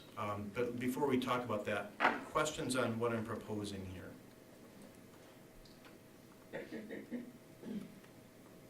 The only thing you're not addressing in any way, well, you have about financial constraints. This really doesn't fix any of the operational structure. Right. Right? Right, yeah. If you go to the next slide, Cassie, it's that same list. We do get some cost savings, but that's by reducing programming. Right? Otherwise, everything else is kind of the same. And actually, sorry, it's not quite the same. That top bullet, on the previous list, we actually had a question mark there, but here, because we're reducing opportunities, I would say you're not improving student academic or co-curricular experiences. One thing I'd add is just because when I came into this conversation, in my mind, I thought moving boundaries is the least disruptive to the least amount of people. And it seemed like a really viable option. And, you know, in being a part of this conversation for as long as we were, it became really quickly clear that really the only thing that solves is using more of Wausau East's building for a temporary time until the demographic shift continues further and further to west, and we're in the same place, and we have to change the boundaries again if we want to refill east. And so I think it's just really important to understand it doesn't accomplish, and I know that's what you just got done saying and explaining, but it really doesn't at all address the completely different experiences that are happening in both of the buildings at all. And I think that that's really one of the primary goals of this whole conversation, so. Yeah, absolutely. Thank you. Anything else on this one? All right, let's go forward. Third option, this was very exciting to us. Create one high school. We had proposed the West Campus for a few reasons, but a single 9-12 high school. If you move forward, Cassie. Our friends at Nexus helped us. We asked them if we wanted to put all 4 grade levels at West, as an example, what would we have to do? I know you can't read this, you can if you look at it on your own, but the red just kind of shows the areas that would need the most attention, and I want to draw your attention to that block on the far right. Those are current houses that we'd have to purchase and raise to expand our campus. If you go to the next slide, Cassie, it kind of captures what would have to happen. So West would need to expand by about 150,000 square feet in those areas listed there. Parking, stormwater systems was something which I didn't think about at all. And then, again, I mentioned having to purchase those homes. You know, and I don't know what that would cost. So we would need a referendum. We just threw out, really, no, we have not done any analysis, just kind of a 50 to 100 million on top of what we're already investing. So as the committee saw this and saw that graphic, they pretty quickly said, as much as we love the outcomes that could come from this, we really didn't think it was a viable option. So I wonder, well, actually, let me just wrap up this scenario here. If you go to the next slide, Cassie, because it would check a lot of our boxes. We just don't think it's a viable option to pursue. But I wonder if the board has an opinion on it. I'm just curious, was that same analysis done if, to make East the 9 through 12 campus, what would that cost? Briefly, it would be a huge additional cost. We haven't done any costing, but because the capacity would have to go from roughly 1,600 to about 2,400, that referendum cost would probably be similar. We just wouldn't have to buy houses. Because you're still having to add about 150,000 more square feet of space and the parking and everything else. So in theory, because of the lack of real estate acquisition that's needed, that could be a more cost-effective option. Correct. Yeah. The other question that comes up if we do that is, what do you do with an empty high school? And I don't have a good answer for that either. In other words, if we left our middle schools and middle schools as they are, for instance, and we moved all our students to West, what are we going to do with that beautiful campus? I don't have a good answer for that. Yeah. We could put some programming in it, or try to sell it. I'm not sure how much of a market there is for 150,000 square foot. No, you would, this isn't even realistic, but you would probably maintain that as a school and sell something that's more sellable, such as John Muir, because you're not going to get, what are you going to get for a school out on the northeast side of town? That becomes our middle school. Right. I'm not sell saying, our two I'm not middle saying that's what schools. we should do, Okay. but yeah, that's, you'd probably have to go down that path. Yeah. So again, if the board, any of these that you want to pursue more, I'm writing down your questions here, we are happy to do it. I don't, anyway, I'll ask you that question a little bit later if you think this is an option you want to pursue. Other questions on this one? Otherwise, Cass, you want to go to the next? The last two would create a single high school on two campuses, east and west. It's really just a question of which grade configuration. This first one is a 9-10 and an 11-12 configuration. So next slide, Cassie. So here is the main issue that we had with a 9-10, 11-12. Our 10th grade students, many of them needed access to advanced coursework, which is not the case for freshmen. They have kind of a set schedule almost with just a couple of options. So one of the concerns with this is, again, getting students access to that coursework.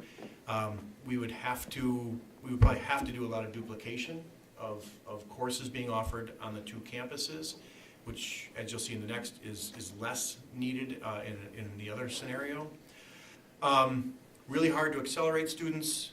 We would have to split more staff because of the duplication of programming. And advantages, though, all students would have equal access, right? They'd all be in the same system now. One of our main outcomes, so that's really good. We would have balanced student enrollments. And we do have that larger concentration of students, so we could expand coursework, perhaps. If you go to the next one, Cassie, that same graphic, I think we achieved many of our outcomes. We may not improve student academic experiences because of that duplication. Same with the cost savings in this model. Otherwise, it's a pretty good option. Some of you were in that secondary subcommittee and were part of this conversation. I'm not sure what else you would add to this. Keith, can you clarify, what do you mean by duplication? Improve student academic co-curricular experiences. Will duplication limit improvements? Right. So, so sophomores will take, junior, senior level courses. So if, in order to make that possible on the 9-10 campus, we would have to create those course offerings on that campus. Whereas in the next scenario you'll see, the 8, 9, 10, 12, we're proposing that 9th graders really don't need a lot of access to advanced coursework, except in a few cases like math and a few others. But it's far limited compared to sophomores. So we think we'd have to duplicate a lot more of our advanced courses on this 9-10 campus that we wouldn't with an 8-9. Thank you. Mm-hmm.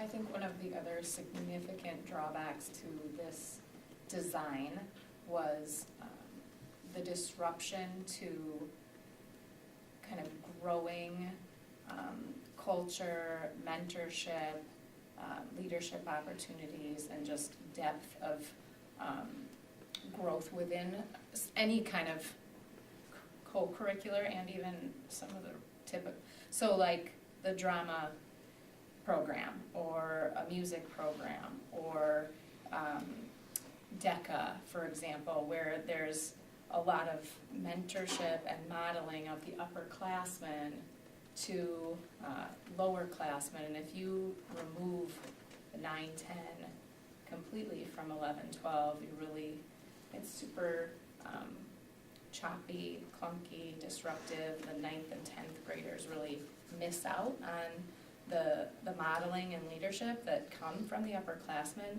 as do the staff who really pour into those lowerclassmen and really develop great relationships. I mean, those of us who have had students, have really appreciated what comes with that continued exposure and relationship over time. And so the 9, 10, 11, 12 campus really was so disruptive in that process, versus 10 through 12 provides still some of that, opportunity. mentorship. Yeah, exactly. And if we brought in 8, 9, all of a sudden 8 really gets a new level of mentorship and modeling from the freshmen, that might be a great positive for them, and, you know, that was another, you know, drawback, I think, to this, that was discussed in the subcommittees as well. Thank you. And the inverse of that is the ninth and 10th grade would not be exposed to some of the other behaviors you don't want to see. For sure. I mentioned that. I'm just throwing that out. I mean, I say it mostly in jest, but Yeah. it is the possibility. Yep. We know that there's a lot of districts that do the 8-9 junior high and the 10-12 senior high. That's the next one you're gonna get to. Do you know of any doing 9-10 at one school and 11-12 at another? Do you? There are a few. One that I'm thinking of is in the kind of the Milwaukee suburbs, Milwaukee ring. A big difference though is that those two buildings essentially share a campus. So even though they have a 9, 10, 11, 12, you can easily walk from one to the other. So it'd be a very different situation than what we have here. Right, okay. Okay, thanks. Yeah, thank you. Okay, let's do the last one. So this, again, this is the one that the subcommittee felt had the most potential. 8-9, we would again propose it at East, 10-12 at West. Concerns would be the capacity of the building. West has had up to 1,800 students around that year 2000, but when we would project to go over their operating capacity of 1,600 in the next, for a few years. We can do it, it'll be tight. The other thing that came up is that in an 8-9 building, if you have 8th and 9th grade students taking courses together, 9th graders are getting credit, 8th graders are not. Little unusual, I think that's something you could work out in course offerings, but those are just a couple of things that came up. Advantages you can see there. Again, because we aren't duplicating efforts, we would have some funds we could reinvest into expanding course offerings, expanding co-curricular options. There's that 9th graders being kept younger for a while. Don't let them go to the dance. I'm sorry. So that actually came out of a conversation I had with somebody else. But and then tailor experiences to the adolescent. We got kind of excited. One of the things that we heard was in another district, they created this structure. And initially that 8th, 9th building was really positive and unique, but it just kind of lost a focus and it kind of degraded over time. So we started thinking about what could that 8th, 9th grade year look like? And we think one thing that's very unique is you would have 8th graders who have developed some pretty strong academic skills by this point. They're not required to take anything for credit. What could we do that would be really unique in that space to provide them some inspiration? And we don't know yet. It's just a wondering more than anything else. It could be a really unique opportunity. Last slide on this one. Oops. This is that vision we told you about. This would represent what we're talking about. And we've gone through it before. We could certainly talk about it. But there's that inspiration and planning in the junior high. And then one more slide just kind of shows what we think we can achieve, which is most of what we're looking as favorable. So, questions, comments, suggestions? You mentioned the selection for West as the landing spot. A lot of it sounds like it had to do with the fact that West has a little more capacity, like 100 more students or so. And I wasn't in the secondary meeting, so I'm just wondering, did you talk about, East has more acreage and more room for parking and is newer and that kind of thing? What other discussions were there around the location of where the high school itself should be? Sure. We did. We talked about it a little bit. And frankly, there's two things that kind of shifted us toward West. Partly is the fact that we currently have referendum dollars where we can do some work if we need to make this happen. Secondly is the proximity to industry, employers, and higher education. We have strong relationships with many of our partners, and so we thought that would be a better place for that senior campus. Right, and when you look at central location, in addition just from, I mean, that has the majority of the students that would be then traveling a much greater distance versus, you know, if a smaller number of students on the east side, which continues to shrink, you know, would be traveling to a more central location versus west side students going a far distance as well, which was certainly another part that brought that west more to the top in the conversation.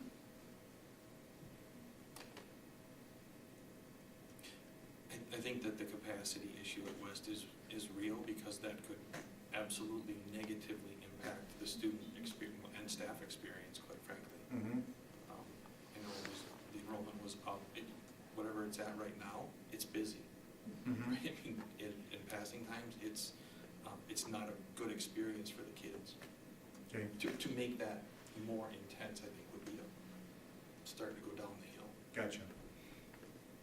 You mentioned that it would be very tight for a short time, and I apologize, I don't remember the enrollment curve that we looked at not long ago. Do you have any more information on that, on what the years were, what it would be over the next 2 years versus 8 years from now? Yeah, it was in a previous presentation. Okay, I don't have it, but it was about 3 years, and I think the enrollment, and I'm gonna look at Bob because he's always good at this. He's probably looking it up right now. I think we were upwards of, was it over 1,700 for a few years? It gets to its highest in 24, 25 at 1790. Or 18. With a capacity of 1694. Yep. To about 100. Yeah. Which might be before we would even have that change. Right, Possibly. that's what I was thinking, Karen. So, Possibly, Be yes. implemented. But were you saying that you think it's going, our numbers show that it's going down after that? Yep, That's the part I was wondering. Pretty flat. It goes up for a couple of years until that year, and then it goes down a little bit, and pretty flat, and then down a little bit more after that. So Yeah. by 27, 28, it's at capacity.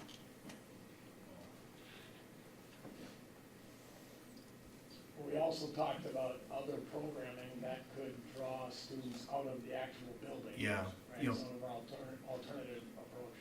Yeah, and between, EEA and Alt-High, and others, plus we are, part of the attraction to this senior high is really getting kids into work-based learning, more into higher education, right, during high school, which would again offer them, opportunities to be off campus, more so, engaging more in that real world learning. So you're anticipating then that some of the students might be going to NTC or the university and picking up classes there, which would impact the number of students on campus? Correct, yes, yeah. And again, work-based learning, there's some wonderful work-based learning opportunities that we would like to leverage more.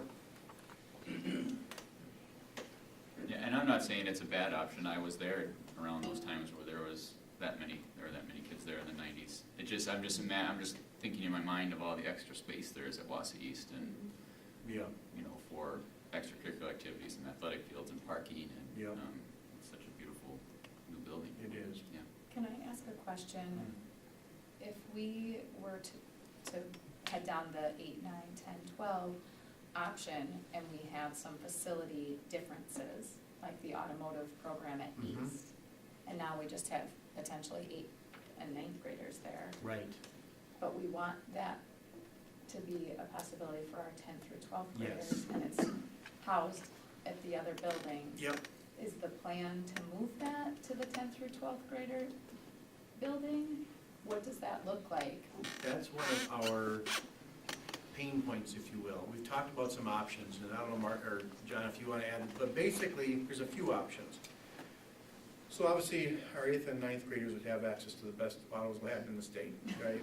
Great, which is great. Our 10th, so a couple options. One would be, they go over to 10, 12, and Watia buys us a shuttle, and we take them back over for the autos class, right?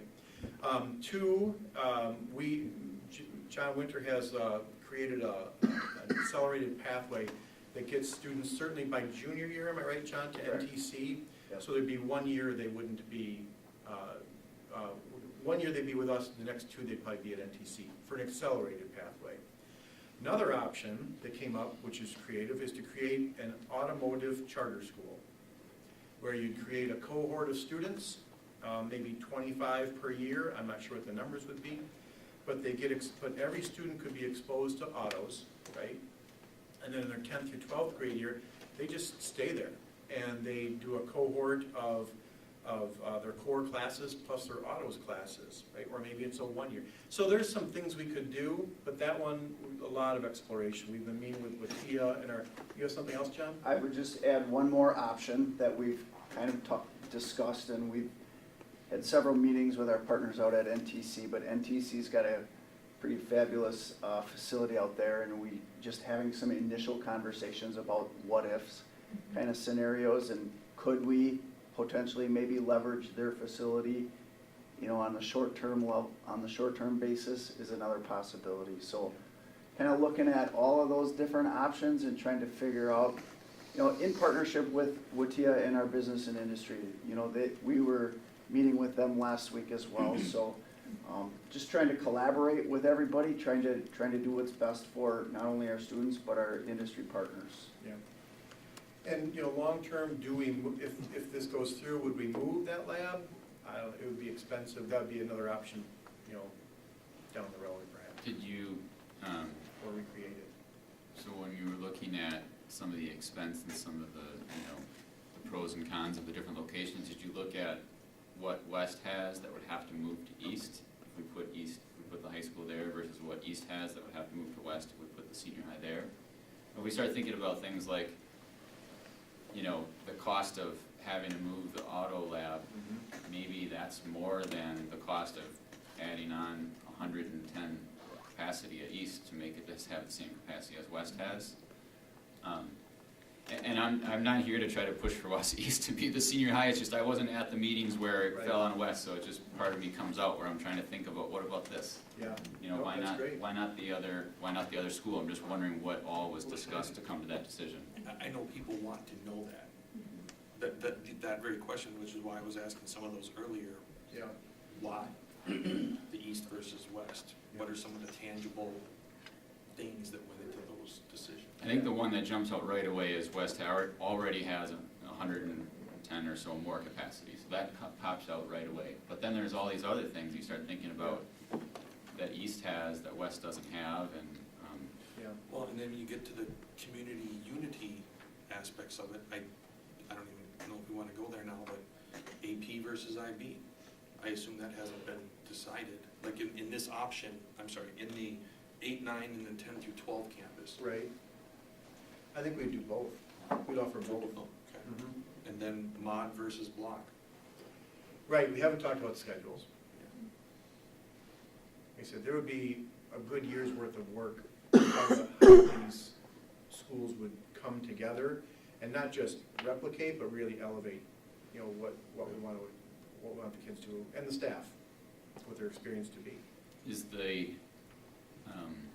West or maybe I should say it this way, the West capacity number is influenced by having the mod schedule though, right?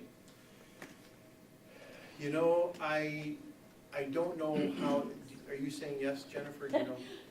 It's a yes and really this is, I just want to clarify, having been part of the secondary subcommittee in the summer, we did not get to a lot of this detail, and the secondary subcommittee did not look at whether East or West would be the best place for a 10-12 campus, for example, because it's so hard to study unless we know that's the direction.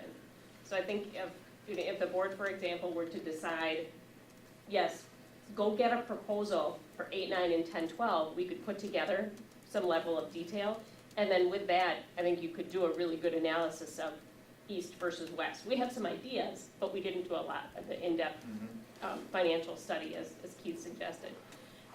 As far as does the capacity impact the schedule? I don't know if it's the capacity alone, but the design. As you mentioned earlier, Wausau West was designed with flex mod in mind. So that creates some natural opportunities in that building, that if we wanted the 10-12 building to be a flex mod, if we felt that was the best developmentally for that age group, West is suited to that. If we thought a different schedule was best suited to 10-12, then you'd look at it differently. Does that help what you're Yeah, trying I just to- think, because the east is actually bigger than west in terms of square footage. I just don't know where that square footage might be in the field house, or the hallways might be wider, or I don't, who knows? It might not, it's not classroom space. I'm just wondering if, if you decided that the traditional schedule was better than the mod schedule, for example, does the capacity at west drop? Because now you're not maximizing those large group rooms and the small rooms and I don't know the answer to those questions, but, and maybe what you're saying is, you don't wanna spend thousands of hours of getting into the details of all those questions until we give you some direction that we're actually interested in that. Yes, thank you. Is that what I'm getting? Yes. Okay. So how do we get to some level of decision-making Go to the without next detail? slide. So these were the options we ran through, right? Next slide. So here's what I'm wondering. Can the board, do you want to limit any of those options we just looked at? And what additional information do you need? I'm assuming you mean what additional information do we need to limit Correct. any of those? Yeah. Okay. Yeah. Because there's a whole bunch of other information Yeah. on any of them. Okay. Well, one of the reasons we had this presentation tonight is because at the last meeting, we asked you, present on the options, even if you thought the options weren't very viable, so that we could have the discussion in public. Right. I mean, the committee meetings were public too, just, this one's televised, so. So I think that's a good idea. If there's any that the board says this is out, then you don't have to spend time studying it. Well, I think the first thing that comes to my mind is the enrollment boundaries, because that'll fix the issue, but temporarily.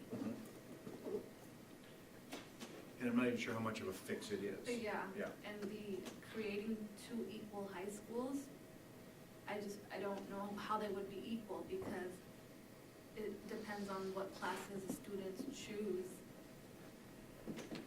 So I don't know if that would be worth looking into more.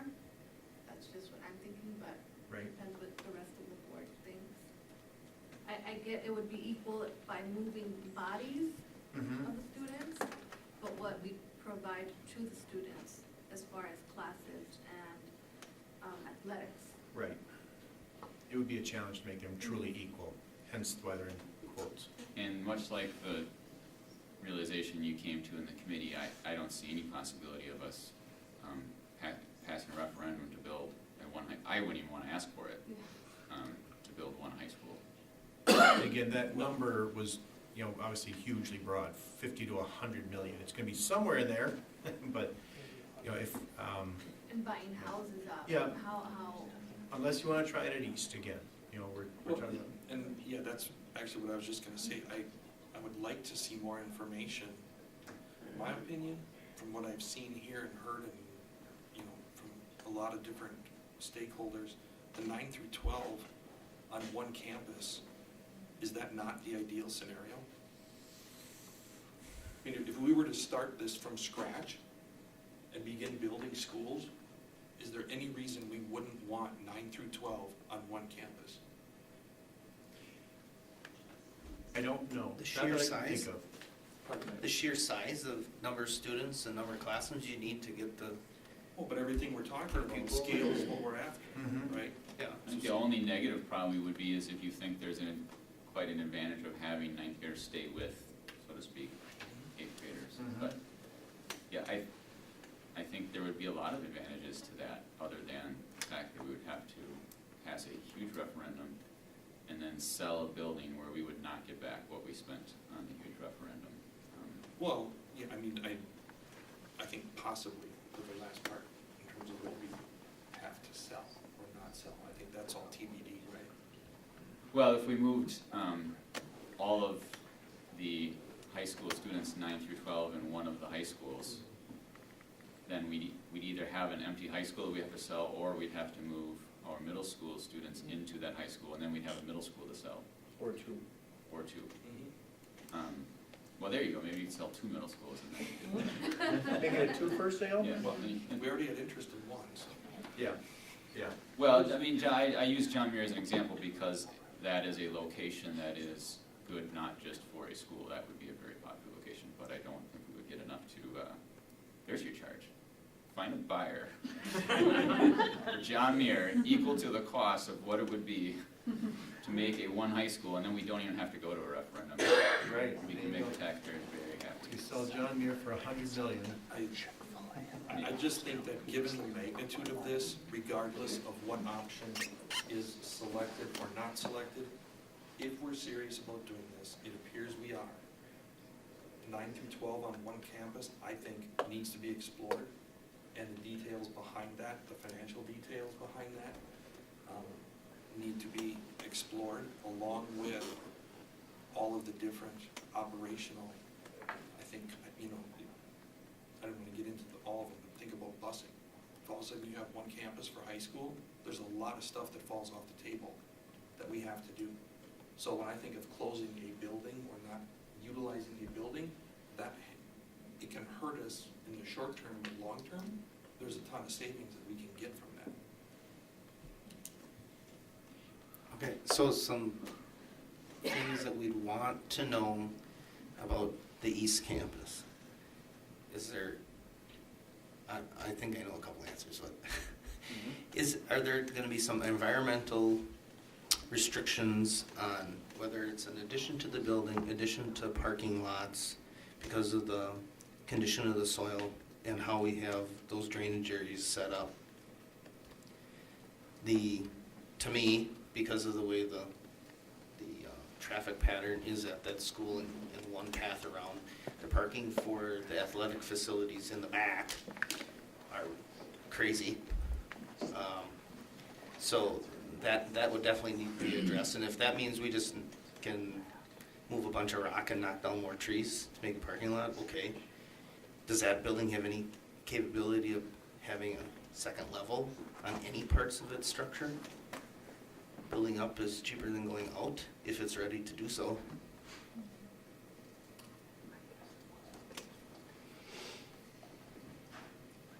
If we're gonna, I don't mind looking at everything. Well, I That's our said job, it sounds awesome, but we just can't afford it. But that, you know, he's got pipe dreams over here, so he's making me think maybe we should, maybe we should look into I'm it. just It just saying seems this is a huge impact unobtainable, on the but- community, right? This is a huge impact on parents, students, staff, who, you know, beat that one to death. So if we're going to do this, why not explore what that utopia might look like and what it might cost? Does anyone think that we should keep in the 9, 10, 11, 12, 2 campuses option? Because I don't. I think don't that, either. I think that the advantages of 8, 9, 10, 12 are so much better that that one could be pulled out. Is that a lot of head nods on that one? Yes. What about the first 2 I enrollments? don't think that going through the whole boundary issue is just a temporary fix. To me, we would have it'll be a huge community emotional situation, and it would only be a temporary fix. I don't feel very good about 2 equal high schools or moving the boundaries at all. I agree. A lot of head nods again on those. Yeah, I agree with that. I agree.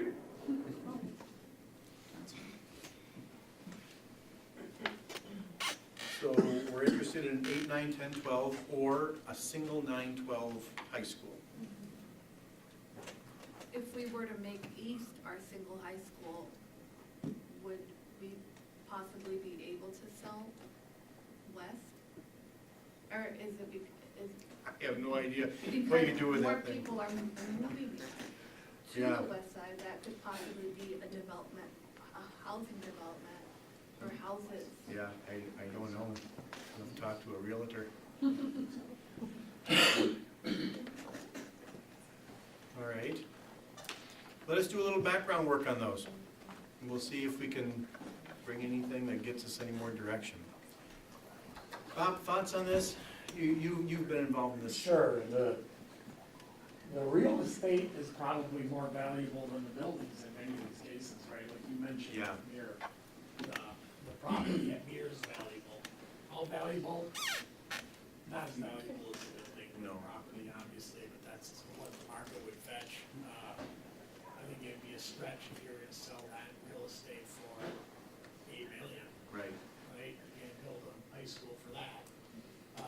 West High School, the development with homes, I don't know if that would fetch a lot of money either, because that's residential, right? Correct. I haven't spent that much time thinking about these scenarios, other than here. Yeah, I was joking when I said sell one of those high schools and make it be enough to build, or sell one of those schools and make it be enough to, I know that's not possible. You couldn't do that. You could take the sting out of it, let's put it that way, by selling some real estate. I don't know. My question to the other board members is,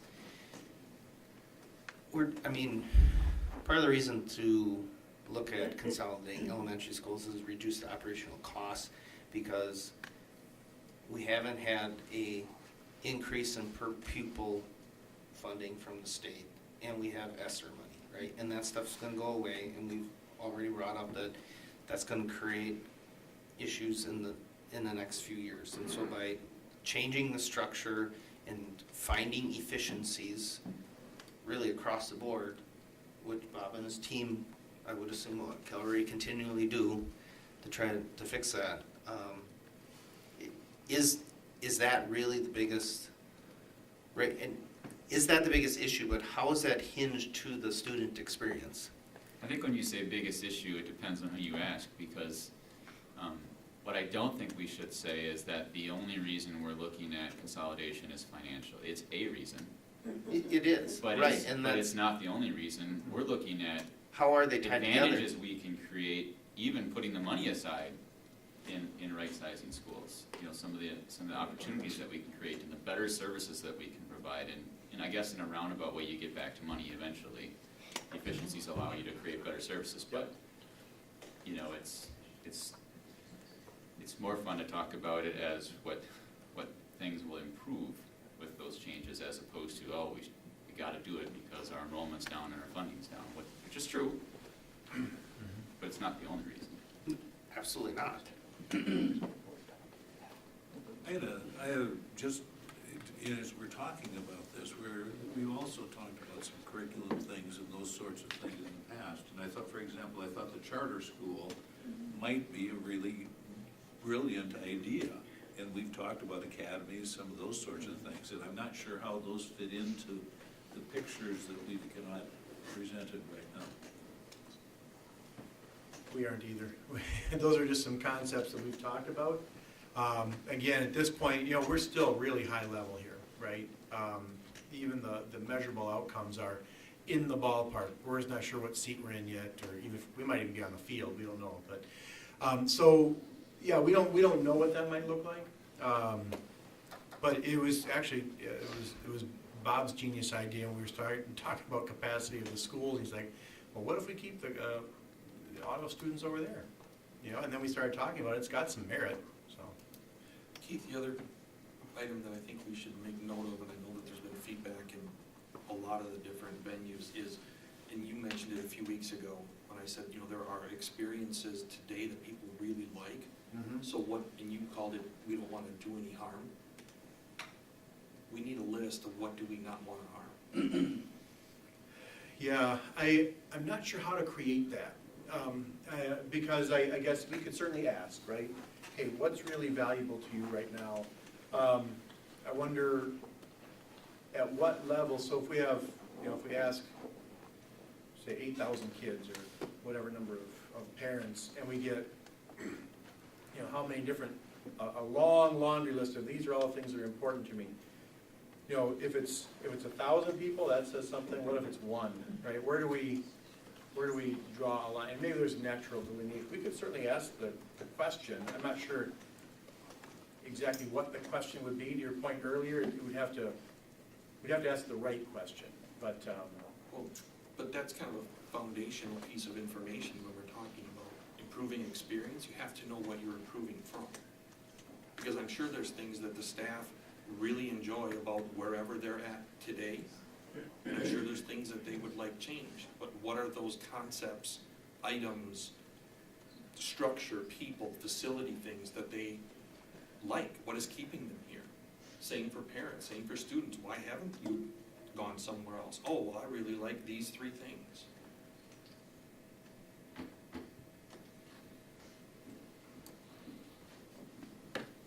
So we've sort of narrowed this list down, at least. You're getting direction from the board that we're not really interested at this time in enrollment boundaries moving or creating 2 equal high schools or the 9, 10, 11, 12. Do you feel like you have enough tonight accomplished to move on to the next meeting? This is a good Okay. first step. Our next meeting, of course, is just a few days from now, so I don't think I'll have an estimate, but we'll see what we can put together to keep the conversation moving. So thank you. Okay, so let's move on then to new business. And we're going to discuss substitute pay rates. Tabitha is coming up.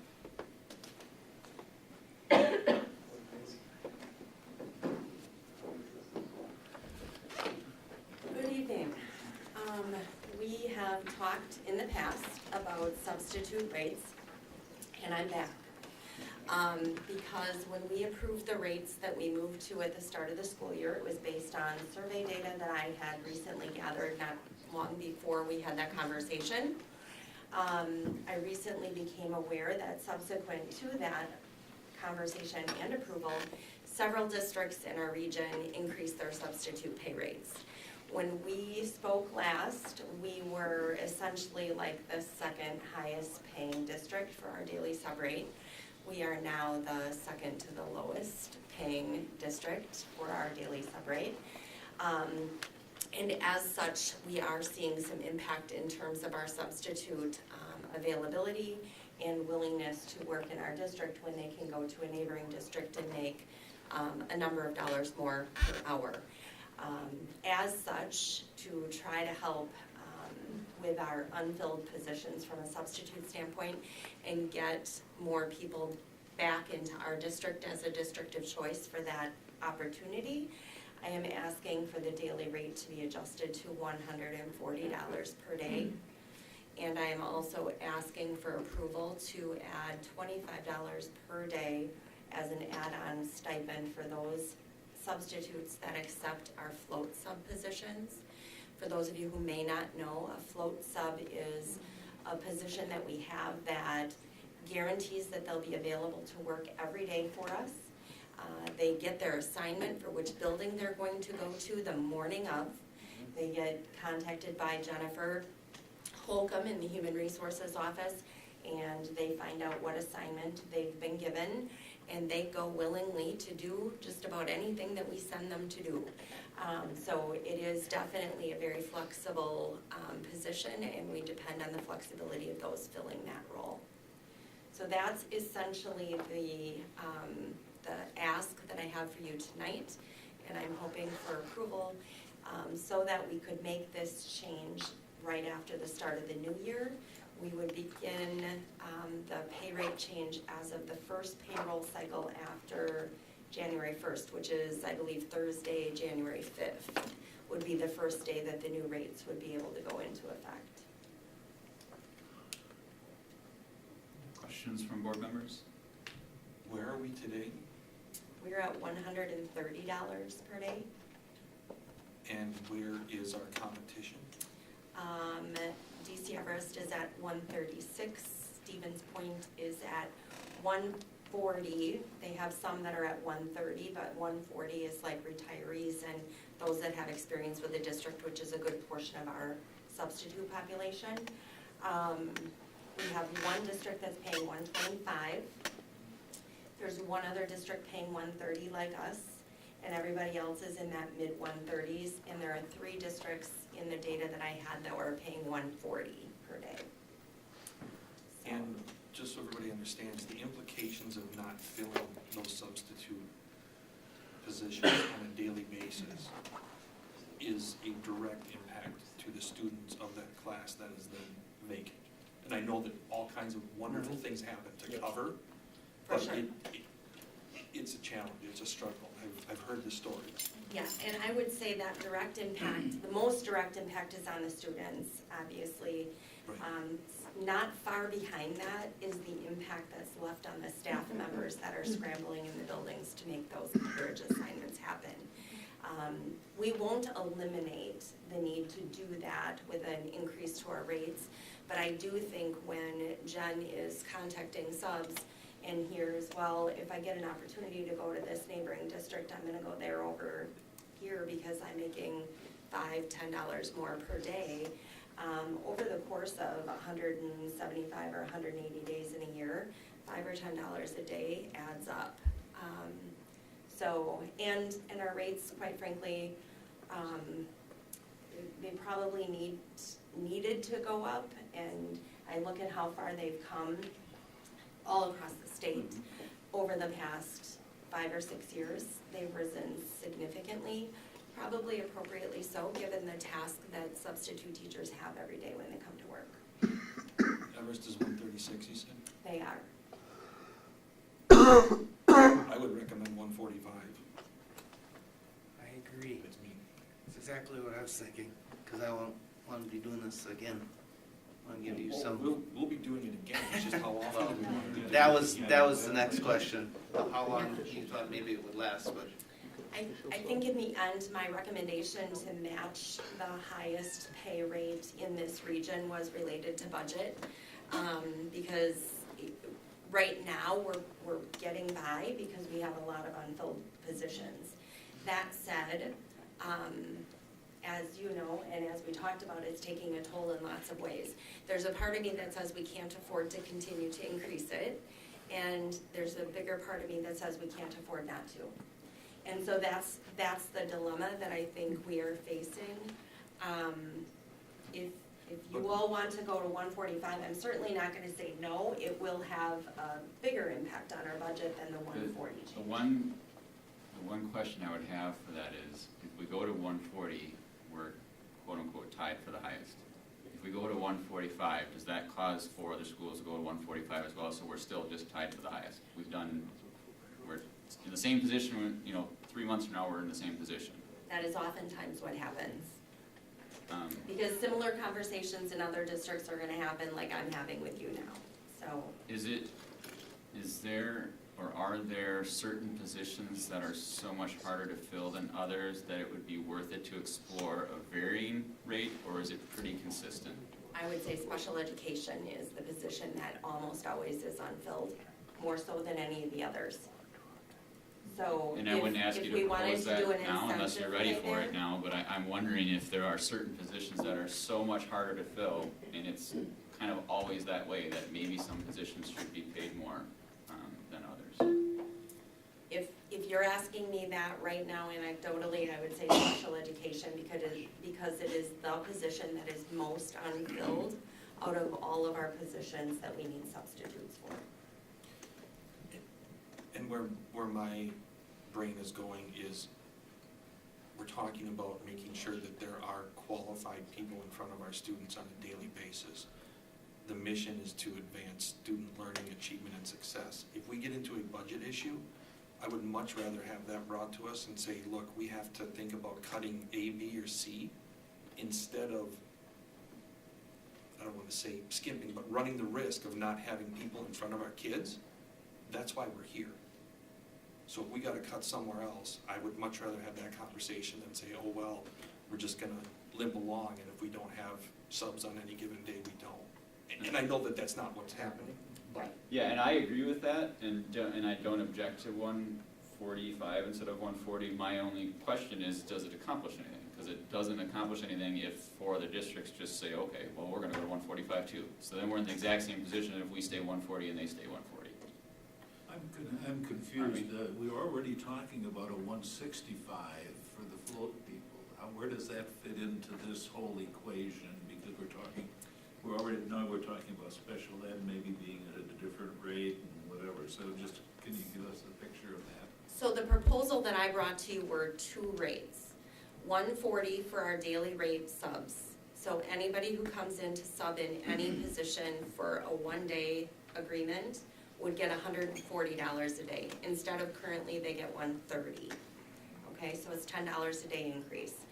The $25 add-on stipend per day is only for our float subs, which right now, we have 4 at our secondary buildings, and I believe there's only 3 filled right now at our elementary buildings. We were originally authorizing 6 at the start of the school year, and we did not have 3 additional people that were interested in the requirement, essentially, for them to go anywhere and do any role based on our discretion in the morning. That's a big ask for a lot of people. So the $25 additional per day just for that small number of people that are being utmost flexible with us is what we're asking for as a separate, like, secondary request. And I don't think, I wouldn't make a motion tonight to have a different rate for different positions like special ed, because I don't think we should just do that off the cuff, but I would encourage you to look into that, and maybe bring it back if you think there's some value there, because if there are certain positions that are really hard to fill, maybe we shouldn't treat all the positions the same. I can certainly do some more analysis on that detail. Any other, this is a action item tonight. It sounds like we have support for increasing the rate. It's more of a question of what to increase it to. Are there any other board comments on that, or Dr. Hiltz? Just a quick question, as long as you were asking for a little analysis. Tabitha, what do you think about, we've got another meeting in a week. Yep, we could do it then. Do you want to bring this back in a week? For sure. Maybe we can do a little bit of the analysis you're talking about? Just to do it all at Maybe once? do it you all mean? at once? Okay, I mean, you tell me whether that timing matters. That timing will be just fine for the same implementation that we're talking about. Anybody else have a problem with that? No, I don't have issue with that to do it all in one shot. My question would be more procedural. We're operations next week, is that not correct? So we'd need a special meeting afterwards, right? Yeah. Okay. And that's the reason why we had pushed it onto this agenda, because we've been having these active conversations, so, but I don't think that would be a difficult process. Okay. I would be curious to know what the top 3 are, besides special ed, what the 2 other ones are. Sure. That are hard Yep. to fill. I will pull that information out of our reporting. Okay. We don't have a motion on the table, so we can just hold off on this one then until the next meeting. Thank you. Thank you. Okay. We have a guest who's been sitting. We should have moved you up earlier. Yeah, I just thought. First, thank you for allowing me to be here. And I'm glad I only have to worry about a checkbook now I'm retired. And my internal auditor's my wife. Okay, good evening, board members. Like Dr. Hiltz mentioned, we do have a special guest with us. His name is Mark Lambert, and the reason that he is here today is we have the support of our community, and it's wonderful. They give donations all the time, and I had the opportunity to meet Mark a few weeks ago, who came across a very interesting find at an estate sale and wanted to make sure that we got this donation. So I'm gonna let him take the mic and walk us through what he found and why he gave it to us. Thank you, Diana. Again, my name's Mark Lambert, and I came upon this estate sale, and it was of George E. Lane. And a lot of people don't know who George E. Lane is. Well, I came to do a little research during my time after I talked to her. He's a line artist, but that was what his hobby was. His family was first, and I tend to believe the school district was second to him. And if Diana would kind of show these to you, he did a whole bunch of drawings and prints of every Wausau school in the district. And this was his hobby. I mean, he did this as a hobby. To me, he's a renowned artist of Wausau. I mean, he did the Yawkey House, he did the Grand Theater, and he actually had unlimited prints. And I went into this estate sale, and I'm like, you know what, it's a Sunday. Estate sales usually have nothing, and I saw this drawing board. I'm looking at this drawing board, and to make it short, I like to talk, is that I saw these prints. And the first one I saw was Thomas Jefferson. pretty cool. I said, that's where my son went, you know? So it brought back memories to me. And then I kept on going, and it showed the whole school district, you know? Grant, John Muir, which I don't think you ought to get rid of. That's my opinion. You want to buy it? What's in my wallet? So, you know, line artists have gone for forever. And a lot of people don't know what line artists are. But you've heard the names. Michelangelo. Van Gogh, his sketches were pencil sketches. You know, and it goes on and on and on, Goya. And if you ever heard of Charles Peterson, has anybody ever heard of Charles Peterson? Well-renowned artist of the late arrival of Wausau Depot. You see the Wausau Depot and the train pulling in, and there's hidden images in it. He's called the ghost artist. His was line sketches, and I'm kind of into artistry because I collect prints. And I saw this print here was an artist proof. Do you know what the artist proof means? It's the very first print he ever did. And it's his hand-drawn, which he has. And you guys didn't have that. But I came up here and I said, oh, you do have it. You have number 1 outside this door, but it's as high as the ceiling so nobody can see it. So I would say change that if you would for me. Anyway. Okay? So just to tell you a little bit about what it does, it's about horizontal lines, vertical lines, and curved lines. And if you look at this, that's what it is. And most artists, even the famous ones, they weren't George E. Lane, but you know what? In my opinion, George E. Lane is a famous person. Because in his drawings, he created Wausau. And you said it right there in your video. The heart of Wausau is what? It's the schools. And you know what? You look at this picture. What did he put in the center of it? Is the administration, and what's around it is the schools. And you know what? That's why I grabbed this. I didn't have to grab it. I knew where it was going if I didn't grab it, though. I didn't want to see it get recycled. So, you know, there's a couple other things. And one other person who used lines and being a person who builds, Frank Lloyd Wright. Okay? He created his works of art by using line artistry. So in closing, what I'd like to say is, you know, I would like you to remember George E. Lane, because you know what? To me, he's famous for Wausau. He created Wausau in pictures. It was important to him and a passion. You folks today up here made me feel like a bad parent. I never came to one of your meetings, but today I learned a lot. I wanted to speak out a lot. I kept my mouth shut.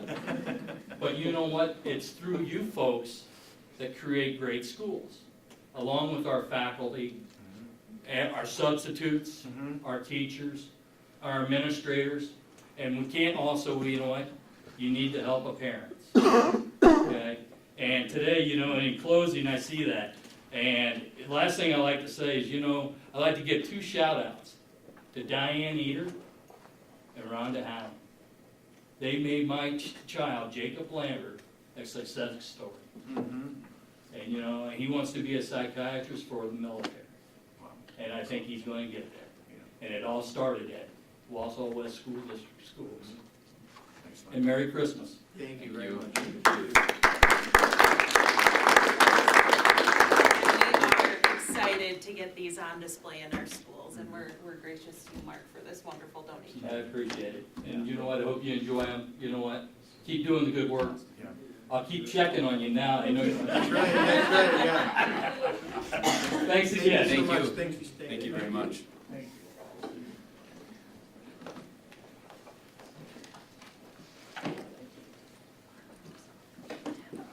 Nikki, can you join us up here?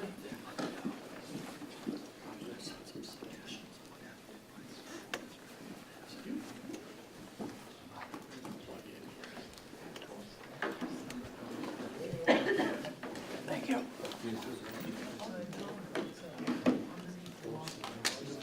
Pass her.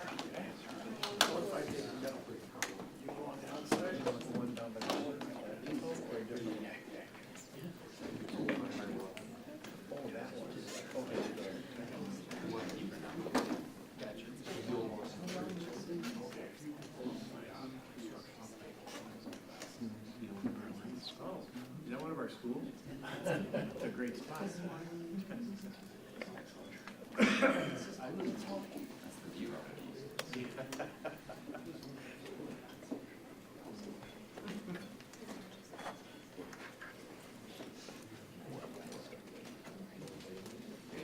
Yeah, main elementary. It's an exact. All right. Thank you. Tonight, we're gonna, have a, thank you. Tonight, we're gonna have a referendum budget and construction update. And this is gonna be pretty routine. We're gonna have these almost monthly. We're gonna shoot for monthly if there's not a lot of excitement in some of the construction projects. We might skip one from time to time. So this is a pretty routine report that you're gonna see every month, with one exception. There was a request probably about a month ago regarding the school forest and how the school forest, the original budget evolved to the point where we had a design budget that was a little bit larger, and then when we bid it out, it even got larger yet. So we're gonna have one slide where we're gonna be able to talk about that and address some questions. If you advance to the next slide, this is the one we're talking about. We verbalized some of this about a month ago. We talked about one of the big reasons for the increased cost at the school forest was the basement. And Larry maybe came up with a couple other ones that night, but here we've got a full list of what caused that budget to get as large as it has. If we look at the upper left, that's the original concept, square footage, and the budget that we presented during the referendum. And when we start with that, to a certain degree, this happens in all of our projects, and we have more specifics here, but we tasked Nexus to stay within that scope and stay within that budget and help us design something that would meet that $4.243 million budget. So at design, that's what it would be. So in the purple right below that, you see an arrow going down. Those were some of the measures that we took with our design team and Nexus's help and Somerville's help to keep that cost at $4.243 million. We reduced the square footage, we reduced the building volumes, not just the square footage, but also the height of some of the rooms. We reduced the amount of glass. We changed from the glue laminated wood beams from the custom wood beams. And at that point, we had what would be a design budget about the same as the referendum budget. But also, again, this is a representation of the school forest to a certain degree. This happens in all of our projects. Then we start talking about what else we would like in that building to stay consistent with what we promoted during the referendum and also end up with a fully functioning building like the students deserve. So all of those items on the right were a result of either getting farther along in the design to reveal some things that would be a little bit more costly. Keep in mind, when we do the referendum budget, we don't have the time, we don't have the energy, we don't want to commit the cost to a full design. Because you don't know if the referendum is gonna pass at that point or fail, and then once it passes, then you get a little bit further down the design road, and some things are revealed, like the need for a septic field that was a little bit more expensive, and some things through the design team and the end users and many, many meetings, we add to the project. The basement was an example of that. And those top two represent a large percentage, over 490,000 of the 800,000. Sharon's here with me. I guess I could have introduced you, but they know both of you by now. Sharon Gould, Nick Anderson, from Nexus. And any of those items that are listed, that total 800,000, which ended up being the design overage, they can more specifically address. Larry Seiler is also here. Chris Nelson might be back there somewhere. He can also talk about some of the design team meetings that led to some of these additions. So with that, I think I'm gonna pause on this slide because the rest of the slide deck's quite a bit different than this one with the other routine updates. Questions from board members?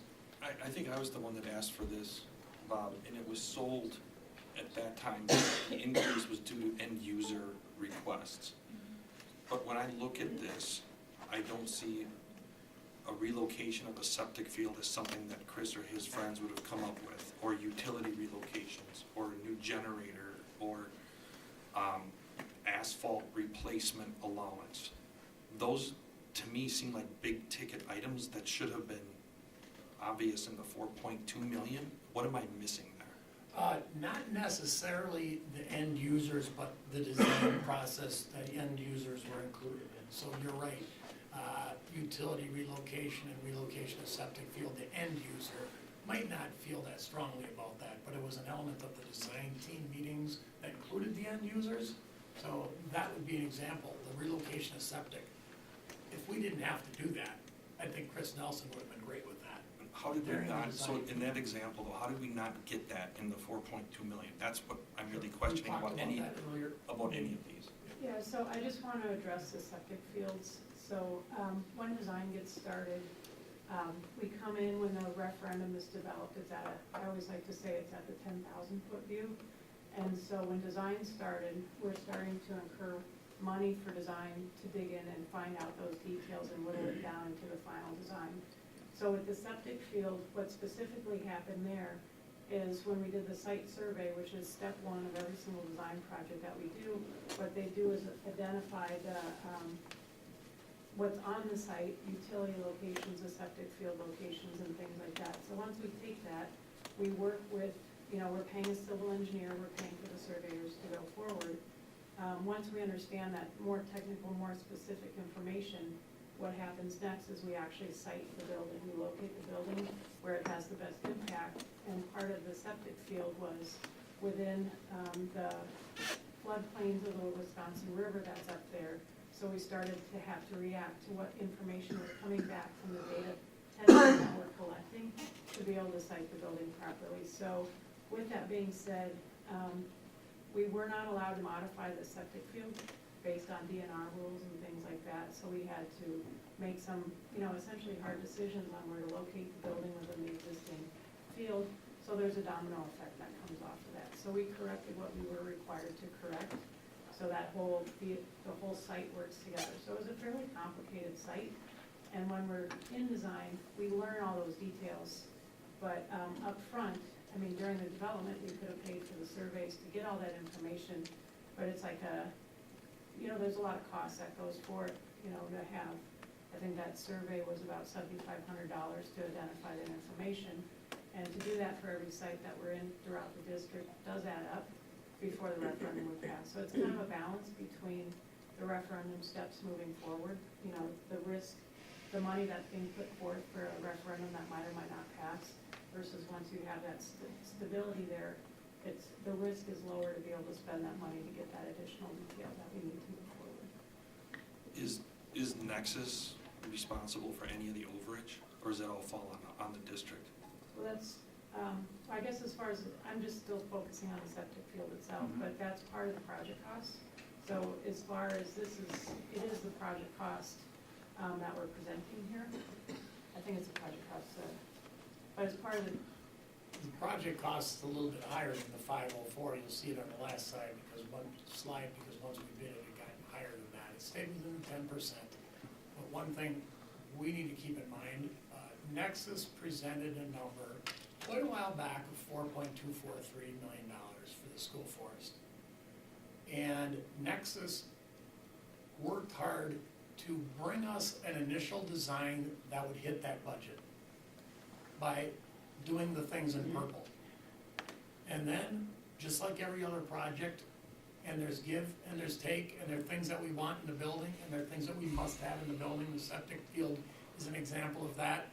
And we bring it to 50%, we talk about it, and what has changed since the original budget. You're gonna get a chance to see that with Mir tonight, and see it again with the athletic phase 1 tonight. And we talk about what we like about the plan, how it's evolving. And then we bring the 95%, we talk again about what we like or don't like about the plan, and then we send it out to bid.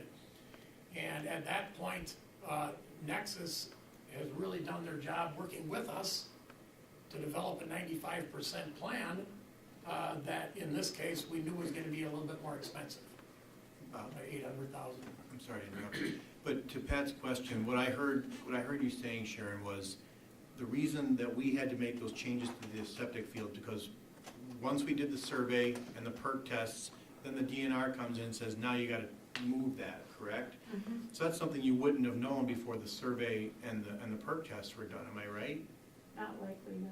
So I think that's the main driver behind that. Yeah, and that's essentially my question. I mean, because we didn't get a design for 4.2 million, we got a design for 3.4 million is what it should have been. With this additional 800,000 would have taken us to 4.2.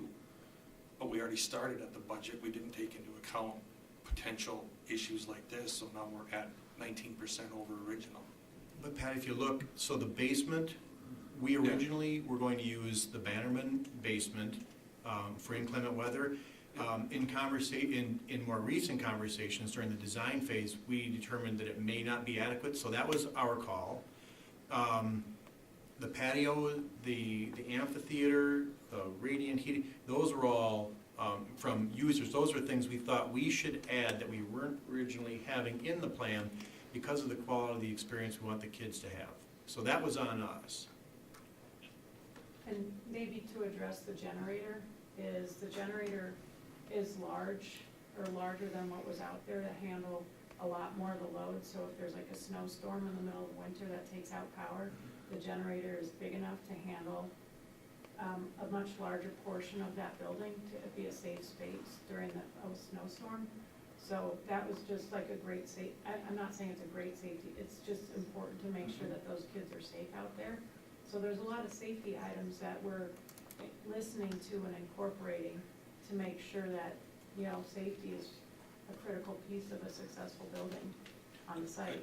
No, I agree. To me, the safety things, that's, I guess, where my disappointment, for lack of a better word, comes in. I'm a little surprised that the safety things weren't caught in the initial design and that those are being added on top of. And we don't have to continue to beat it to death. We'll leave it at that. But I hope that that doesn't continue as we get into the next phases of buildings. So I want to address that a little bit as well, is these are a portfolio of projects.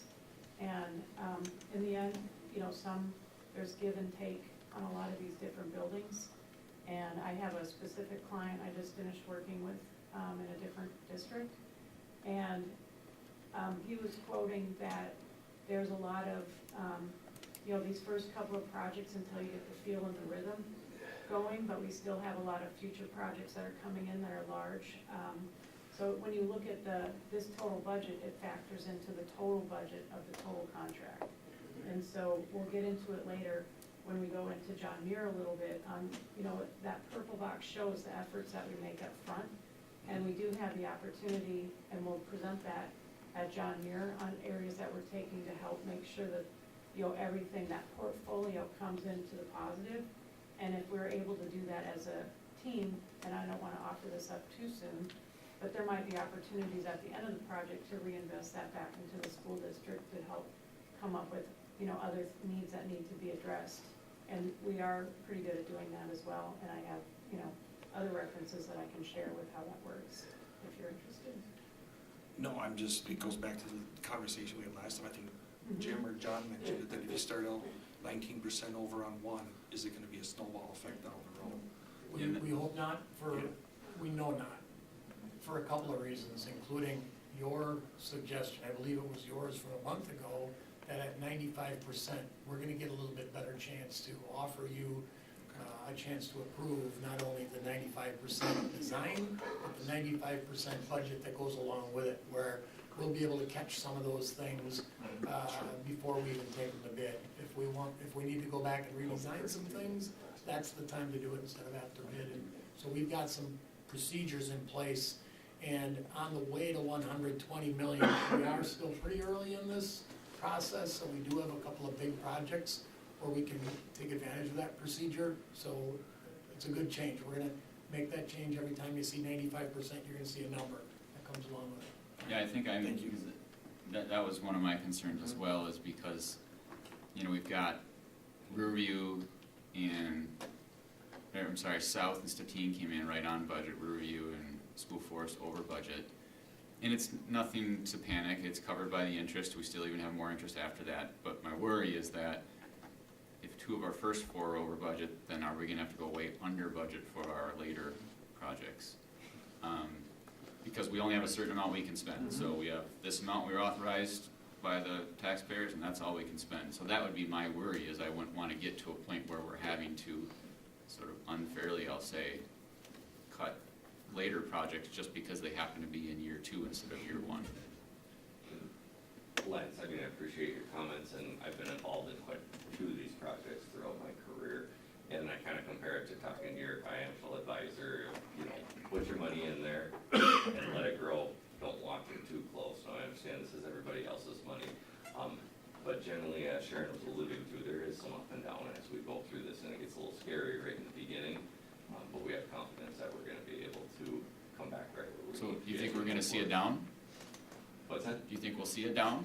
You think we'll see one that actually, with the interest rates and everything the way they are, inflation, I thought it'd be real hard to see one that actually comes in under budget. Well, some of the larger projects give us some opportunities we wouldn't have in the smaller projects. And also some of the expansion projects and remodel projects, we have opportunities we don't have in the new building also.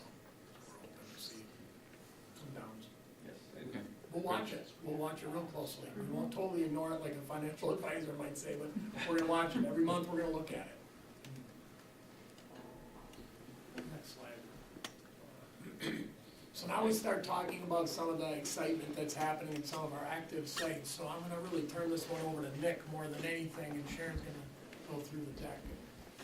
All right, well, and I think last time we got together for a construction update, we just had gotten done putting up the construction fence out at Statine, and that's as far as we had gone. So I wanna say that was about 6 weeks ago. A lot has happened since then.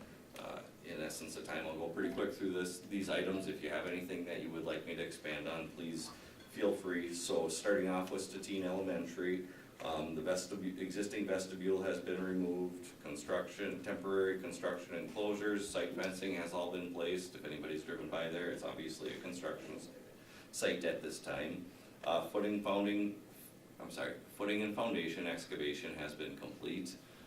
The playground and basketball court has been prepared and ready for pavement, so that will likely be paved in June of next year. The bearing footings and foundation walls have been placed. Underground plumbing has been installed. The backfilling of the footings and the foundation is complete. Interior slab rough grading has been complete, so basically if you go out there, it doesn't look a whole lot different than it will when it have concrete inside the building.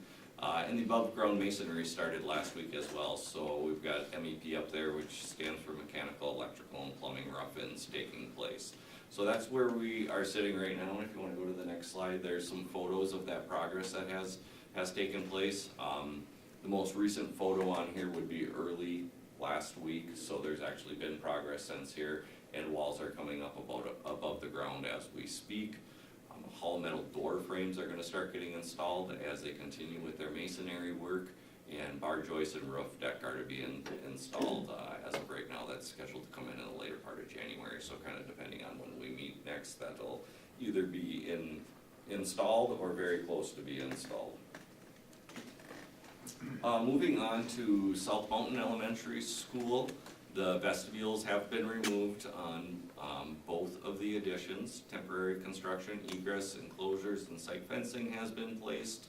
Footing and foundation excavation is ongoing. Site utilities have been relocated. There was a fire hydrant on the property that needed to be moved before we could start digging for one of the additions, so that took place after hours.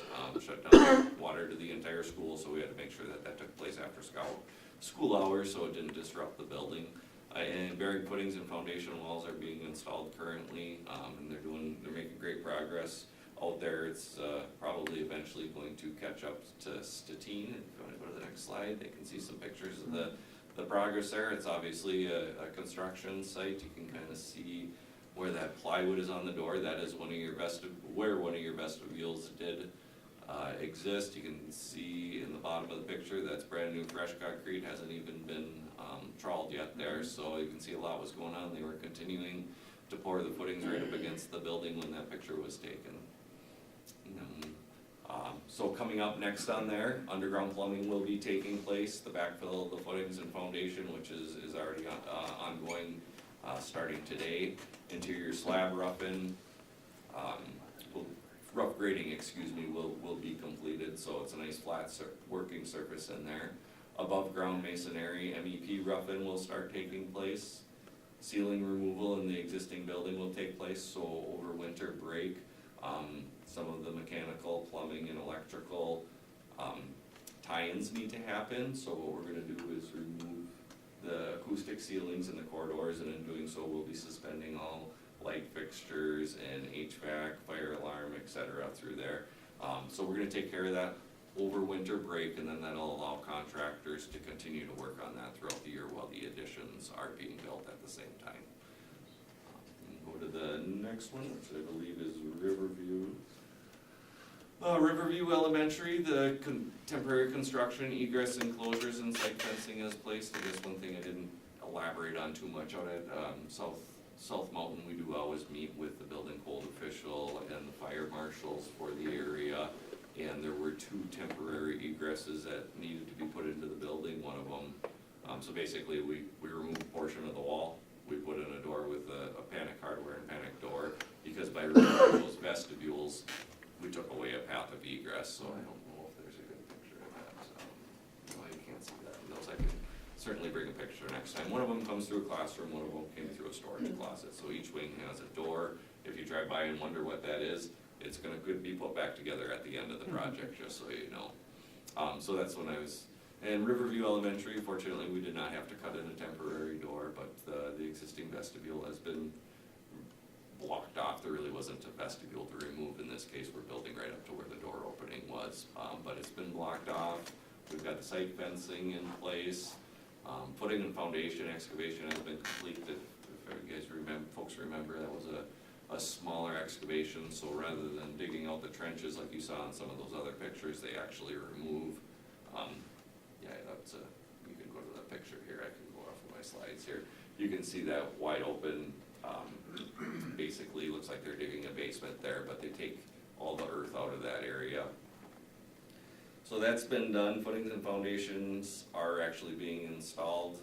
Some got done last week, there's more taking place this week's, and they'll end up building, the foundation walls and replacing the soils in. So once again, they have a flat working surface to build their masonry walls off of, where the MEP rough-ins will be taking place.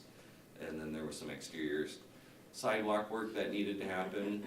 It was over Thanksgiving break, I believe, that the sanitary and the stormwater lines were ran. So in doing so, some of the exterior sidewalks had to be removed. They have all been replaced now at this point. So if the school chooses, they can use that area. Again, they kind of have stayed away from that there as far as children traffic, but it's not necessary. So kind of more of the same will be happening there in the next few weeks. Same scenario with the ceilings, where we'll be taking down a portion of the ceiling tiles through the corridor to allow the mechanical and electrical plumbing tie-ins to continue to take place while the addition is being built.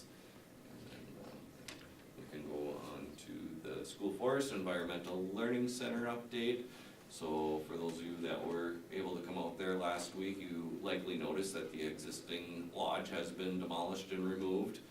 Site utilities have been relocated. The fiber line needed to be relocated, and then there was a main electrical feed that needed to be relocated. On Monday of last week, they had not finished the electrical relocation. As of last week, that is now done. Temporary construction site fencing is placed. Once again, if you made it out there last week, you could definitely tell where the construction is gonna be happening. And then frost protection has been placed. They chose to use hay and straw out there. You probably saw from some of the other pictures, they're using concrete blankets. We're building through winter conditions is what we call it, and it does take a few extra steps, which includes things like covering the ground and making sure we're not building on top of frozen soils.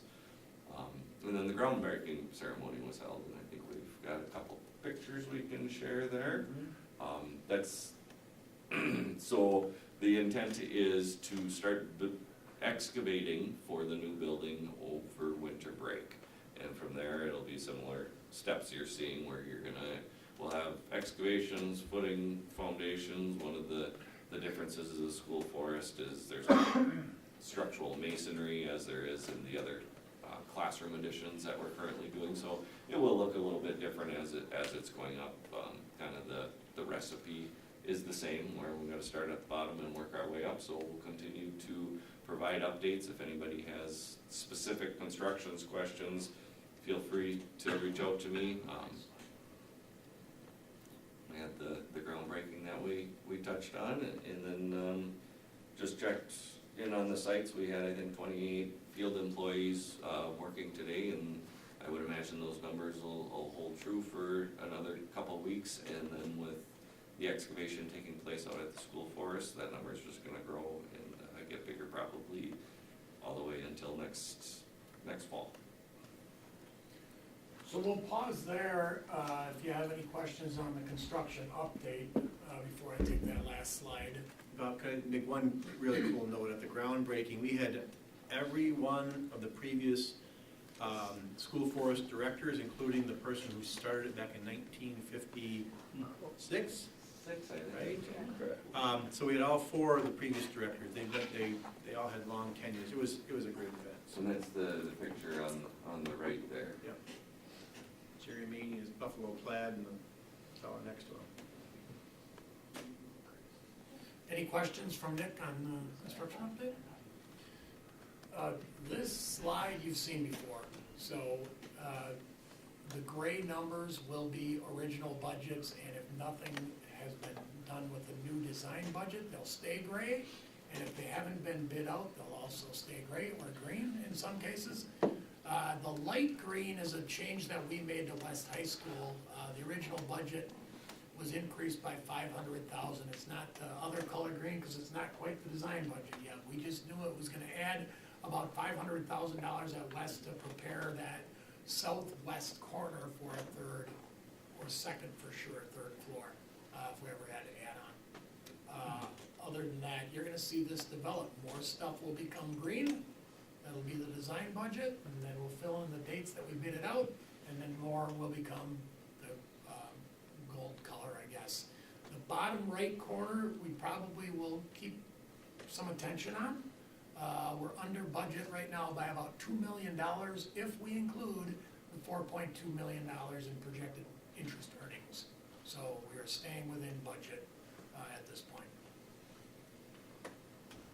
This will probably get taller because some of these will be broken up into several bid packages. I can think, for example, East High School, later on tonight, we're talking about athletic phase 1.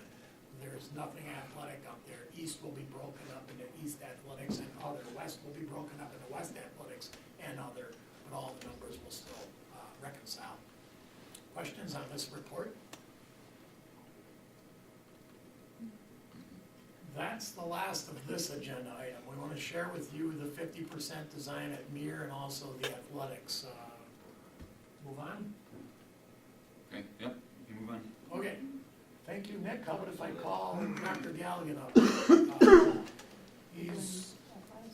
We're doing Mir, so it's next on the agenda.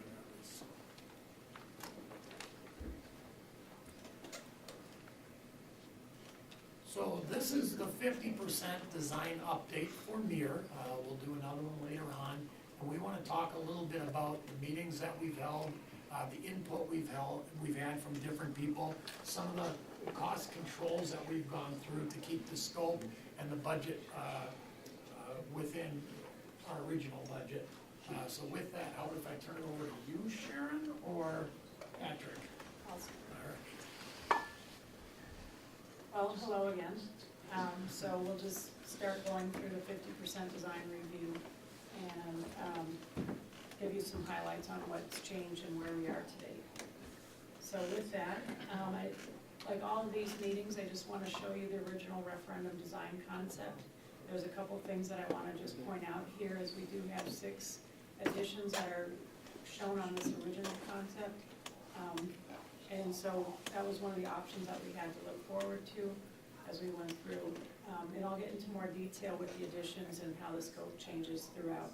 And Patrick will be able to assist to provide some feedback on why we made some of these changes and how it worked to focus on the school curriculum first and making sure that it fits within our budget. So with that, We've had 13 design meetings to date. We have one on Thursday, which would make it number 14. It's a district leadership team, the building team, that have been contributing to all the major design decisions. The other half of that, this is really where we got into the user group meetings. So we had all the principals, we had maintenance teachers, and some of the specialty groups that we focused on with special education, physical, phy ed, or athletics, science, theater, music, the front office staff, the student services staff, and other miscellaneous people. So I guess, Patrick, do you have any comments regarding how that went for you? A lot of meetings, a lot of talk, but a lot of good input from all these different groups, which was really valuable in some of the changes that you'll see. I believe that some of the design changes that we made make a lot of sense, and it makes for a much better project as a result of those meetings.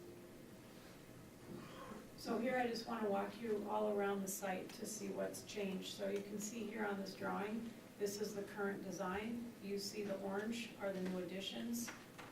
You're not seeing the inside of the building because we just have the roof there, but you can see other site activities as we go through this.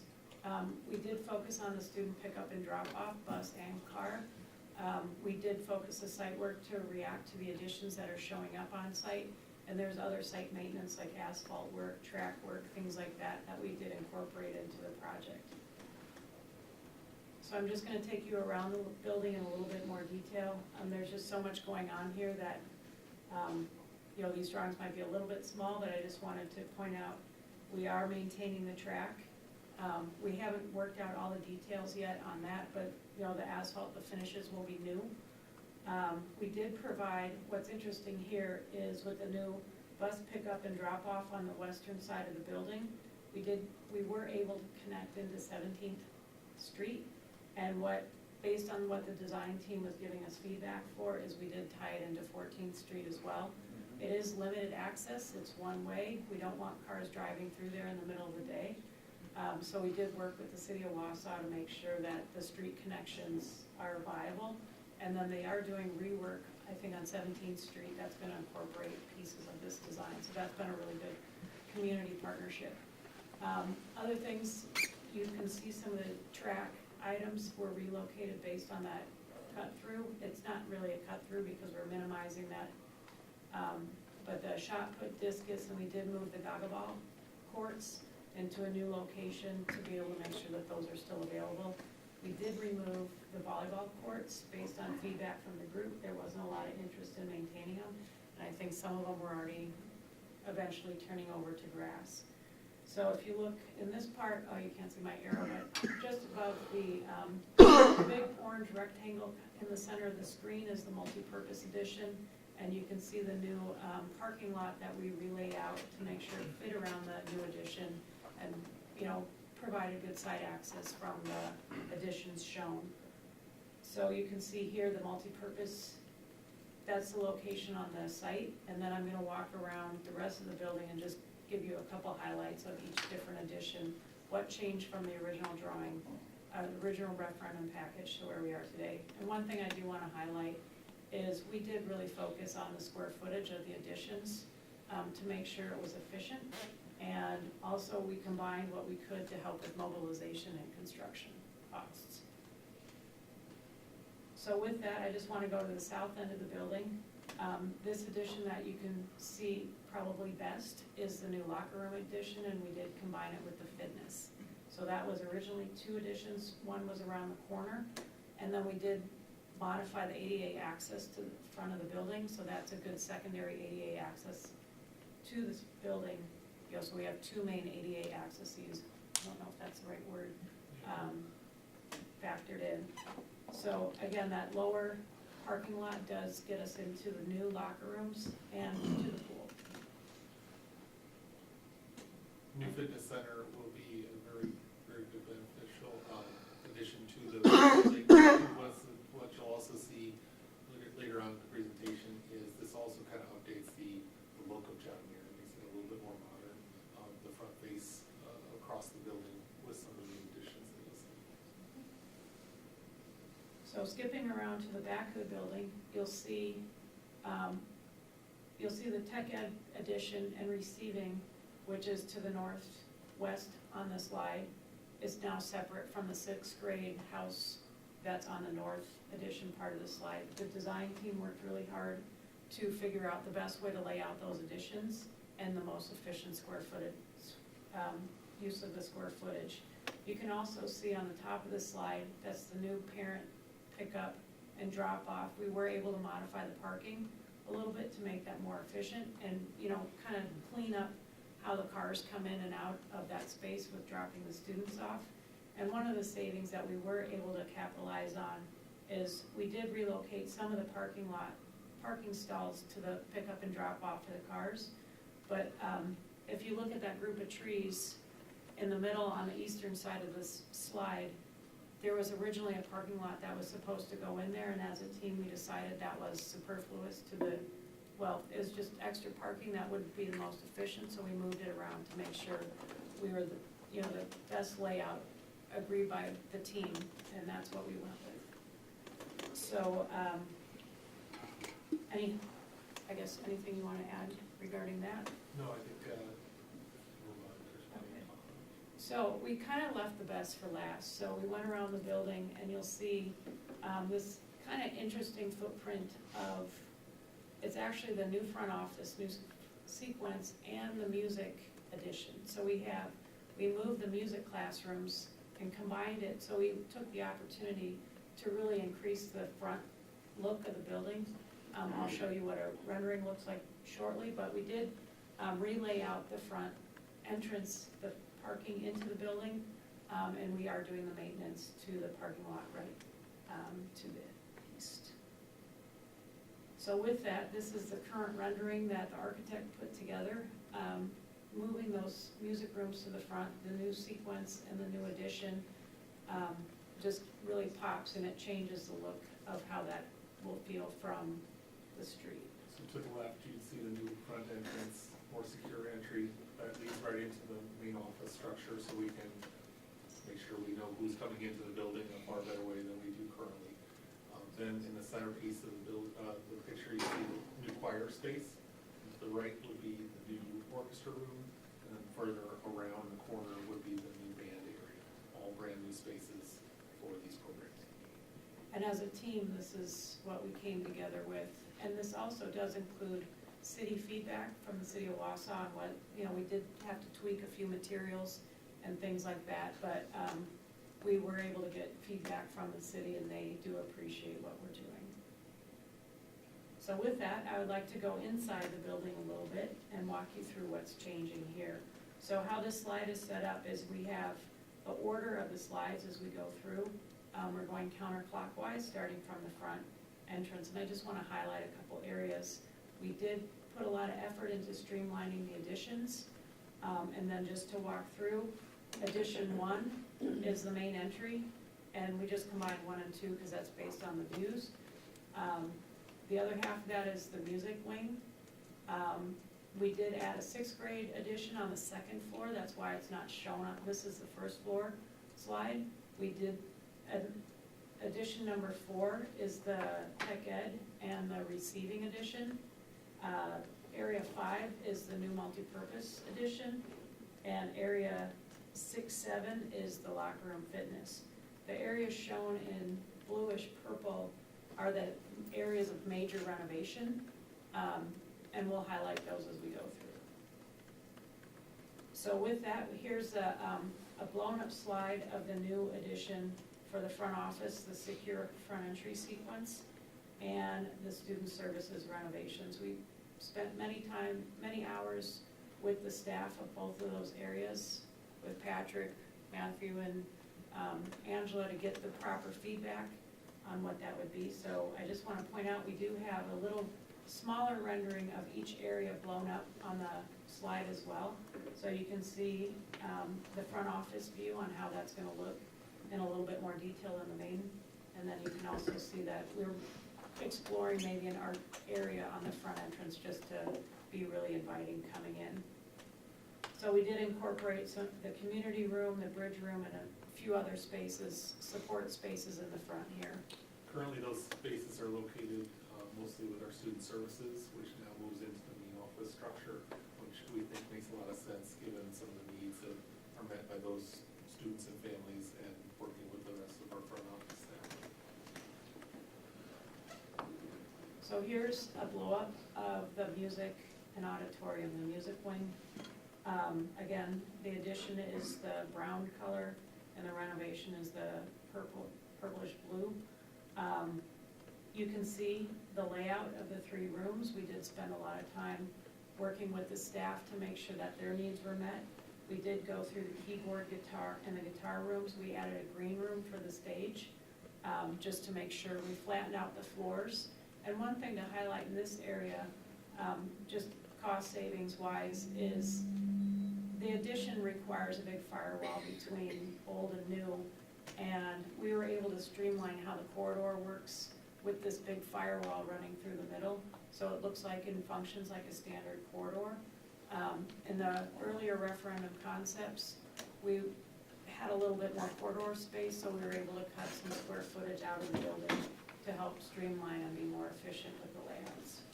The current spaces that you see now labeled as guitar and keyboard, et cetera, those are our band, choir, and orchestra rooms currently. So we're not only expanding those programs, but we're moving spaces that are in other parts of the building, centralizing it all in one location really helps us centralize our music and other opportunities. So some of these are fairly straightforward. These are just renovated spaces. You can see this is on the northeast part of the plan. We're adding a science room, modifying some chemical storage, and we have some special ed here. And we did some major changes to the special ed requirements, or the facility. I'll just say it's the facility needs, and we'll get into how we got that to work in a little bit in this PowerPoint. So here's the new tech ed and receiving wing. You can see we have 2 prototype labs and a woods and manufacturing lab. We also have a separate receiving and storage. We did isolate receiving from some of the classrooms. I can point out how that works in the future. But we were really thoughtful on how these labs work together. There's an existing wood dust collector, so we worked really hard with the staff to make sure that the layout and it would all fit back together between existing and new. And this was a big deal too, because the reason this ended up this way is it was really important to get the adjacent educational needs together. And so, we put the prototype labs, there's business involvement, and Patrick, if you want to expand on that a little bit. So the 2 teachers and John Winter were crucial in designing this and setting this up. You don't want me doing this, right? You want people who are experts in what they know they need in these places. And so they spent hours putting into a design and giving us very specific details about what each of these rooms should look like right now. And I would say that's also true of the music wing. I didn't mention that before, but again, you've got real expertise designing and organizing these spaces. So I think it's really come together very well. So one thing I do want to point out in this part of the building is we are doing some major boiler room remodeling. So the old steam boiler plant's going to be coming out. We're going to be adding in a new hot water plant into the same location. So we're working through the phasing on how to do that moving forward. But the old boiler room is going to be renovated, and that's shown on this side on the slide. So this is a special education wing that we're referring to. So some of the things that, if you were to compare closely the floor plans with the referendum drawings, you'll notice that there's some changes. There's a lot more work coming into this area, and there's a lot of other, we removed some resource rooms. We redefined how the special ed rooms would go. We really looked into the educational requirements if a space really needed to be renovated. And so we were able to take those trade-offs and create a higher level special ed wing, which would include a full, I don't know what the right term is for it, like a special ed assistance type of toilet room back here. And part of this is we were able to, I don't want to say isolate the special education wing, but this is for the higher needs students. And so it gives them their own space. It's still accessible from the rest of the school, but this was something that was a big challenge. And as we worked through together, we made sure that we didn't lose sight of what these kids need. And one thing I just want to point out, like the new multi-purpose, you can see the gym off to the side. Well, that took all the windows out of those classrooms. So we did make sure those kids need daylight too. So we did make sure that those windows were added to that north wall to make, to bring in that daylight to those kids. If you're familiar with John Muir, you know that this is in the back part of the building. And one of the things that this does is it also moves most of our regular education students out into the main part of the building. Whereas we always have had this extra section of classes that have to go through the cafeteria, and it's a long walk to get to these classrooms, et cetera. This just, again, is a little bit more common sense design for the needs. It allows for us to have special busing that happens throughout the day for some of these students to go right up to this part of the building in that back area. So I think there's some good decisions that went into this. Is that the suburbs? The E-wing, the suburbs. Yeah, my son told me that's where my son told me that was the suburbs over there. There are other words I will not use. So you can see down on the lower part of the slide, it kind of disappears into the grays, but you can see the new windows, those 4 windows on the center of the slide. It just, how it fits in with the multi-purpose gym that's coming in right next to that. And with the toilet remodel, we were able to prioritize, there's toilet room finishes throughout the building that we're upgrading, and so we made sure there's a few toilet rooms we're not renovating that are low use, and we put all that money into the trade-off to get that toilet room set up for those kids. So this is a multi-purpose room, and I included the cafeteria in this discussion. I'll start with the rendering because that's pretty straightforward. So this is something else that we worked with the city on to have it less industrial looking and still serve the needs of a gym. So we ended up adding some windows, some feedback from the city. The goal again is just to not have it look industrial or minimize the industrialness of it, but it's still a big gym. So we work to meet in the middle. So what's going on in this multi-purpose room, again, we got a lot of feedback from staff and everybody else. So it's gonna serve archery, wrestling, basketball, volleyball, and many other things. So we talked about storage. We made sure the archery in there was safe, so no one can walk in from the outside if they're playing archery. I don't know if that's the right term. If they're doing archery, so safety was still a big concern. We're still working through some of the details. We looked at construction materials to make sure lead time and cost effectiveness was considered. We were very close to make sure that the gym stayed the size that it was in the referendum. And one thing, if you notice on the bottom of the slide, there's some toilet rooms that we're adding to the cafeteria. I believe that was fitness equipment. And so what we did here is we were able to relocate. We did a toilet count on the whole building. And one of the other additions, we didn't actually need to provide new toilet rooms. And so we moved those toilet rooms that were quantified in the new addition into the space, so there's better toilet access for the cafeteria and the students during lunchtime. So that was a team effort, and we just made sure that we weren't just adding bathrooms to add bathrooms, but we actually had a plan to make sure that we were thoughtful on where those went, the best served for the whole building. From a management standpoint, it's far easier to watch those restrooms that are around the corner where our current ones are. And we actually expanded the cafeteria by a little bit as well. So the next area that we're focusing in on is the locker rooms and the fitness area. So we are doing a major renovation to the locker rooms. I won't spend a lot of time with that today. On the lower part of the slide on the left, you can see the new swimming locker rooms, athletic locker rooms. So we did get feedback from the swim coach and the athletic director to make sure that we were on target with how that design would work, and we got approval from the swim coach, among others, to move forward. And then in the lower right-hand part, you can see the fitness center with its own addition, and this is the area that we took the toilet rooms and moved them up to the cafeteria. We didn't need additional toilet rooms down here. And they wouldn't be that practical anyway because they would probably be locked off. And so again, we let code and good design dictate the best locations for those. And by having these 2 additions put together, we did save with some construction, mobilization, and in coordination costs. We did try to get the additions put together as well as we could. And then there's square footage savings too by having these together, you know, with corridor access and things like that, that show up as well. So other areas we'll touch on is, this was a more complicated design in the referendum. And as a team, we really talked through how we wanted this to move forward. So this was part of the area that helped support the special ed remodeling in what I'm calling the special ed wing. And so we have a simple sensory room, we have 2 special ed rooms, and then we converted, I believe, the old keyboard room into one of the science rooms here, just to be, you know, repurpose that space. But we were thoughtful looking at casework, cabinetry, things like that in each classroom, so we didn't redo it if it didn't need to be redone.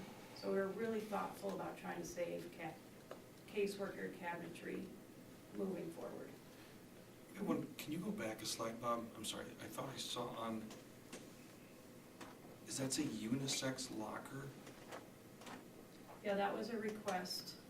A request or a code requirement? It's just off the pool. That is for our special needs students, where we have sometimes some special changing that has to take place with adult supervision.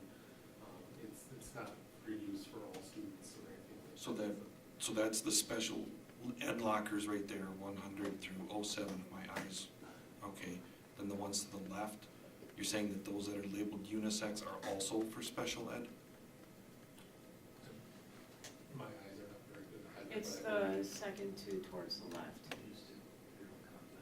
I think there's a women's one, or there's one that feeds into the girls' locker room, and one that feeds into the boys' locker room. They're off the corridor, and so I guess just to hop in on that a little bit, there's a lot of push.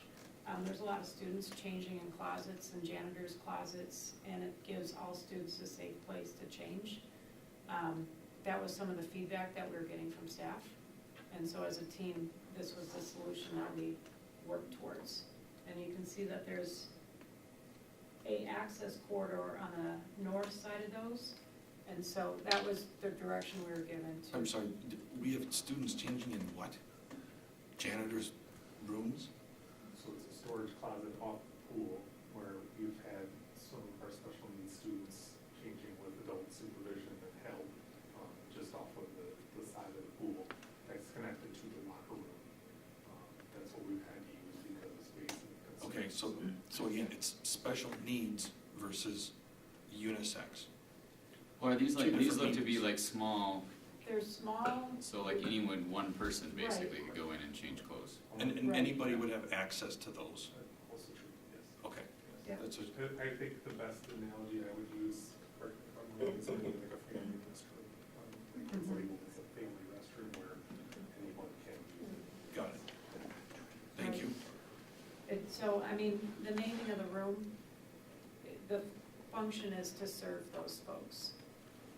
And, you know, it's hard for us sometimes to name a room in a way that's clear.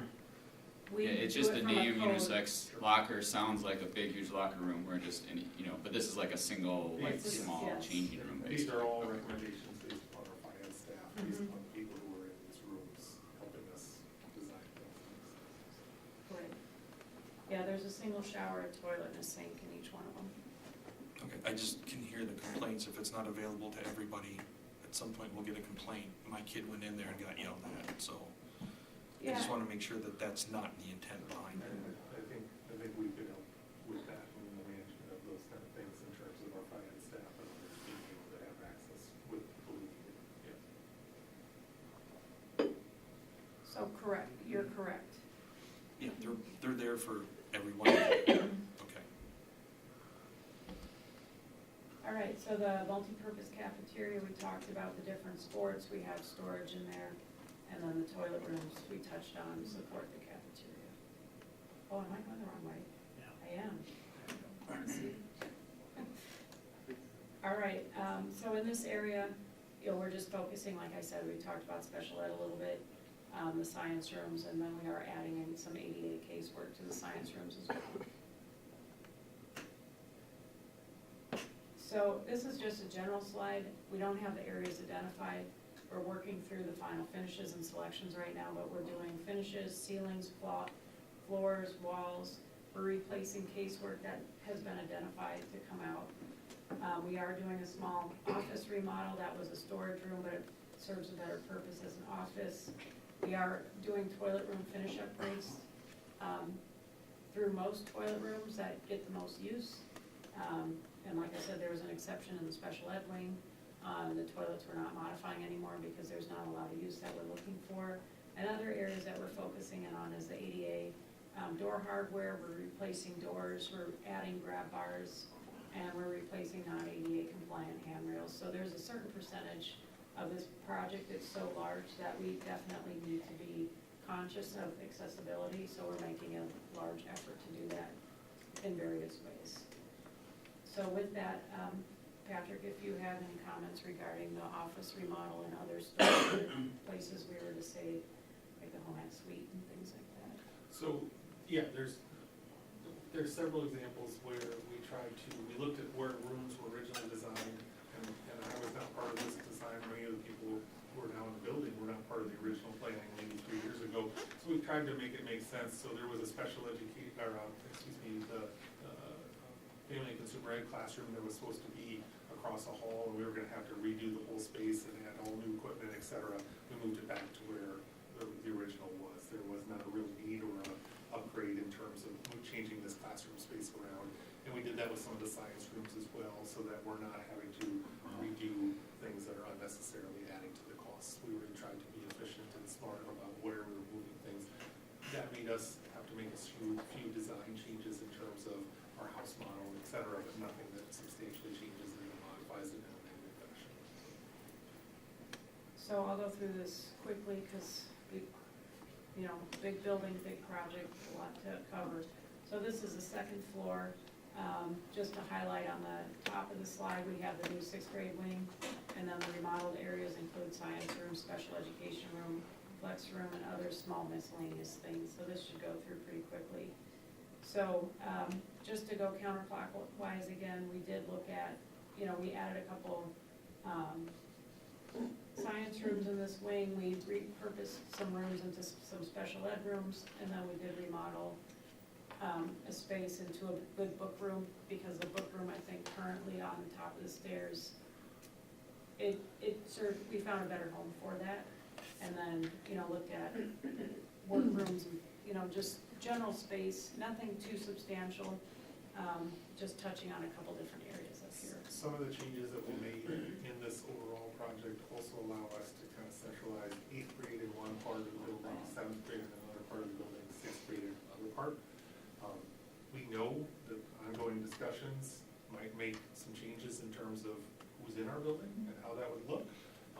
We feel that if you have 3 classrooms or 3 grades, continue in the building, if that's a different set of grades or something else, we could handle that, and the changes that we're making now are future-proof for many of the things that we would maybe have if we had whatever collection of 3 grades in the building. Different models might cause different changes or need adjustments to the plan, but right now we believe that could be very, very easily adjusted if it's not 8th grade per se, based upon some of the discussions you had earlier in a different group. So. Yeah, this building lends itself well for future proofing. There wasn't a lot of changes we needed to make. So here's the floor plan of the new 6th grade wing, the new 6th grade house. So we just have the standard set of classrooms for each house that are identified here, and it's on the northeast corner of the site. And we just have some renderings showing it is getting built onto the side of a hill. You can see the big drop coming down on the renderings on top. But we did provide space in the vestibule for the kids to warm up if it's pretty cold outside. We made sure that it would fit a lot of kids, and toilet rooms, and then the classrooms, special ed, and we did our best to be consistent with the new classrooms versus the old classrooms, so the school has a feel of a whole. One other thing that has been a discussion at the board level a couple of times in the last year is the middle school model, the middle school schedule model. You'll notice that we have 6-3 labeled here in this rendering. What we did is we purposed it so that if we had a schedule change where, say, we balanced the schedule and had English language, or English, science, social studies, and math all being more the same, not what we do currently, we would still be able to make that work in our current building or in the building changes that are happening here. However, if we kept our current scheduling model, we can adjust it and still make those teams work very easily in the same spaces we're talking about here. It's just adding an English class and taking away one sort of science or social studies classrooms and making adjustments that we could do with our scheduling. So we feel as though either way, we're prepared for decisions that you guys will help us make. So this last section of the building, where we added a flex room, or we remodeled a classroom into the flex room, we did some science upgrades, and we did another special ed with the sensory room.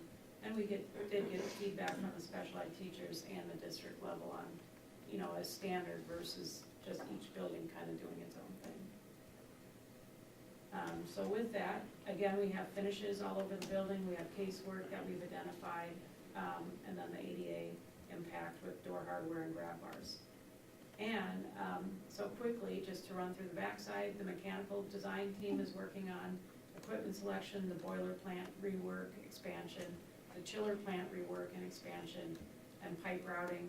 All the technical stuff is already coming into play. We're doing for the plumbing side, we're just getting the plumbing started to help support the building changes. And one thing to highlight too, out on the next slide, the electrical, is we are working through new utility entrances for a lot of the building based on the addition location. That's part of the work that we're doing here. So electrically, we're looking at power distribution, lighting, telecom, security.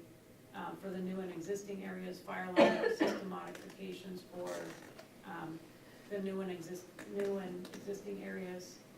Like this note says, we're upgrading and relocating the utility service. The electrical service needs to be expanded to support all the new square footage in the building.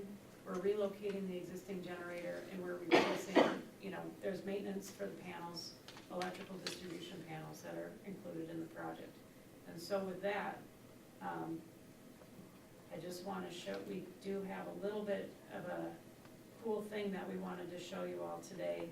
Is one of the things that we did as part of our design process is we did a 3D image of John Muir. So I just want to walk you through how that looks. So give me a sec. I do it this way. Okay. So here we are. This is a live 3D image, and just walking into the building. I'll give you a quick walkthrough. This has been a tool that's really helped us significantly understand what's going on. So again, we've done this for this building, and we did it for West High School, and we can walk through anywhere in the building and see what's going on. So we'll just quickly run through here. It's not fully perfect, but you can see we're just walking down the hallway. If we have questions, we know exactly where that bulletin board is, or that wall outlet, or what room 118 is all about. So we'll just walk into the front office here, and you can see this tool has been a fantastic thing during our design meetings to help quantify and expedite decision making, and it helps the design team themselves know what the existing conditions are. And I was going to show I can take measurements and do photos and zoom in really detailed on like nameplate data and things like that. But I just wanted to show off one of the tools that we've been using to help expedite the design and make sure it's a higher quality, to help raise, not that the designers aren't doing a fantastic job, but it helps answer a lot of questions. So with that, let me just get back to my PowerPoint. Actually, if you have any questions while I flip back, ask away. Just got two. The first is the security consultant. How much input has he, or I think it's he, had into the design so far? He has gotten copies of the floor plans and photos of the existing sequence, and we are waiting for feedback. But right now, it's similar to the existing security sequences in the elementary schools, but absolutely he needs to be giving us his 2 cents on what he thinks on this front entrance sequence. Okay, and the timing is such where his feedback will be received and incorporated before we have to move forward with anything else? Correct. Okay. And the second question is, what kind of feedback did you get from Mr. Bowler regarding needs for GT programming? And were those needs incorporated in here? Not a ton specifically in terms of designing the building or anything like that, but with all the new spaces that we have absolutely enough space and area to have him work on anything that we're doing. So did you ask him and he just said, I don't need anything, or did you ask him specifically for it? We haven't asked everybody in the building by any means, so no. I did Can we not make ask. sure that we reach out to him specifically? I would be curious to see what he thinks the needs are for GT. Yep, absolutely. Anything else? I'll try to be quick. The parent drop-off point is, that's what you're talking about, having the bigger vestibule, because students we're trying to get rid of the traffic from the front and do the drop-off on the back, so you're giving them a space to be inside, We right? currently do drop-off in the back in the morning. They enter into the cafeteria. One of the areas where sometimes people enter is on Callan Street. That's where our buses drop off. Mhm. And so that expanded vestibule at the top of the building would help us in cold weather months like this, allow those students to come into part of the building, stay warm in the morning, but not be released into the entire building, so we can supervise them properly. And they need that because based on my research this year, middle school kids don't wear coats. I haven't figured out why yet, but that's what I've learned so far this year. 10th graders don't wear They don't coats either? either. So that's where we're hoping that the main parent drop-off and pickup will occur, or is it? I would still stay in the back. We just redesigned our traffic flow the last couple of years, and I think it's been a major improvement. In my mind, it's gotten traffic off of Stewart Avenue, off of that side street on 14th. It's allowed us to move the traffic onto what we can control on the property. So with the new driveway in the back in the morning, we would allow that traffic to then feed out to 17th Avenue. Instead of coming back onto Callan Street where people are dropping off and where bus traffic is, this would be an improvement in that regard. So the drop-off would not necessarily change for our cars, but for where the buses drop off, instead of kids having to stand outside until 7:25 when our teachers can properly supervise them throughout the building, now they would have a space inside the building, which would be much more supervised and better off. And that's our new driveway on the west That's side? the top part, that's the vestibule at the top of the building on the north side where the buses would drop off in the morning. So, Okay. yeah, the cafeteria in the back where the cars drop off, that would still, we allow people into the building as of 7 in the morning and supervise them there, so. Okay. Is the pool area, the current locker rooms, does that have that hallway now? Where we have the 3 bathrooms? Or is that whole area getting completely wiped out and redone? The locker room is getting heavily redone. I'm just. And I'm asking because that corridor did not exist when I went to school there. Right, it, So I'm wondering if at some point it was added or if it's No. just totally getting redone. so I think the only areas that are remaining, we did work to keep the air handling units intact. Tried to be thoughtful about that, so we didn't move them just to move them. But the design problem that we were solving with those locker rooms was a challenge to get the supervisions and the balance between the new layout of the locker rooms and those smaller locker rooms, the special ed and the, we'll call it the family locker rooms or the Okay. sex locker rooms. That's So good, that thank was you. the solution. More of a curiosity, I didn't know if it got remodeled at some point since I was there.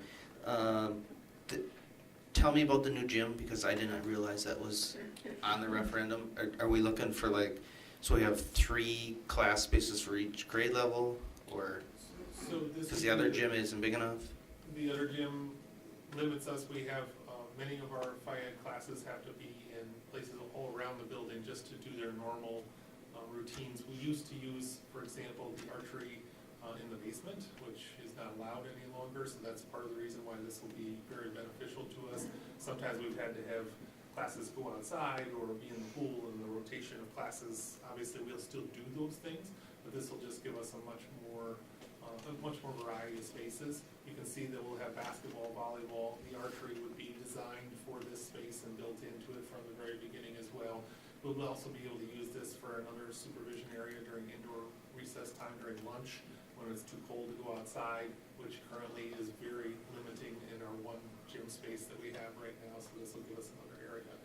So just a variety of different ways in which this is gonna help us. After school hours, there's, as a former basketball coach, I know the scheduling of trying to get all the travel teams and all the different groups with volleyball and basketball and all these kind of things into spaces. This would provide the district with another very premium space for a couple of different practice facilities for groups after school. It wouldn't be our main gym space for like games, but we would offer that as an opportunity as well for student assemblies, lots of different possibilities. Okay, thank you. Any questions? So I also just want to mention, we did work really hard, with the budget balancing and making sure that we weren't affecting the educational outcome of the building. And I would say, we probably reduced the total square footage of the new construction by about 10%, which is actually the most expensive square footage on the building. So we've been working really hard, knowing the current climate, to, actively as a team, we've been working together to do that. So I guess I just wanted to make sure that everyone's aware that this has been a really collaborative effort to make sure that we're not missing those points. So any other questions? All right, we got one more for you. We're done with John Muir.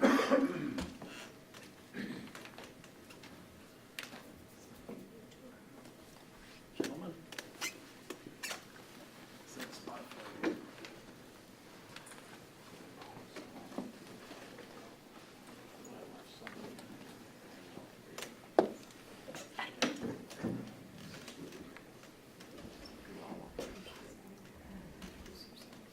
Jason Foster, Activities Director at Wausau West. Kurt Van Hoovel, Activities Director at Wausau East.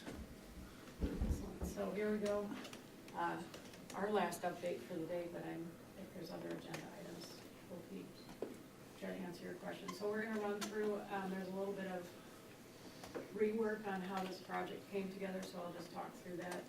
And then we'll go into the details of any questions that you all asked on why we made certain decisions with our team. So with that, you'll notice that this one's called East and West High School Phase 1 Athletics, or something similar to that. We did restructure it, we did pull some pieces out of West, so that will be in Phase 2 in the future once we have a little bit clearer direction on. That's something that would be affected by what's going on as well. So we made that decision up front, and so I'll just show you what we're focusing on today. So with that, the scope of work at East High School in the referendum included athletic field lighting. We have basketball, baseball, football, and softball fields that we're looking at. We're adding turf to both the baseball and softball and the football, the multi-purpose field. And then we have safety netting going in for the baseball and softball. So I have a little more details here, just some history on how we got here. So we did have the athletic tennis lighting coming into East. It was moved from West, and that was a team decision based on the usage of the field. And we can touch on that in a moment or two. And then we also have, we also did not include any design logos.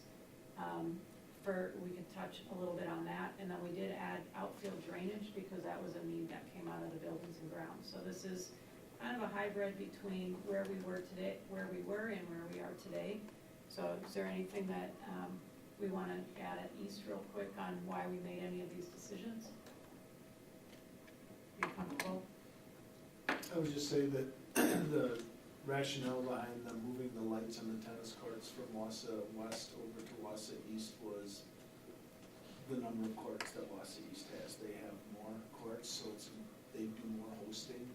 They currently host the conference meet for boys and girls, so it just seemed like it made more sense to have those lights at Wausau East than it did Wausau West. So at West High School, what our original referendum scope of work was, tennis court recoding, which we're actually doing in a different bid package, or with West.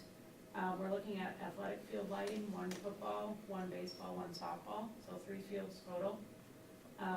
We're looking at turf for the football, soccer field, the baseball and softball, and then the safety netting for both softball and baseball.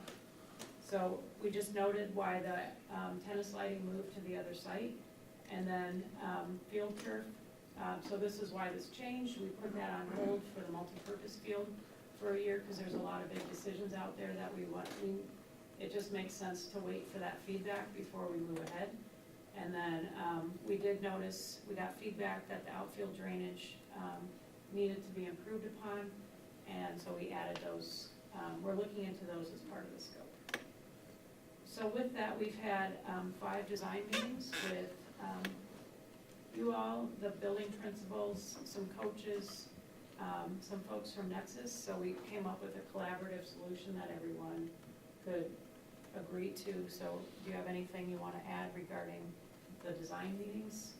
I would say on top of that, having a meeting with our contractors on turf specific as to what type of turf, and on top of that, us at our conference convention going through and talking with various vendors and different ADs of what types of facilities they use and how they use their facilities with turf and things like that.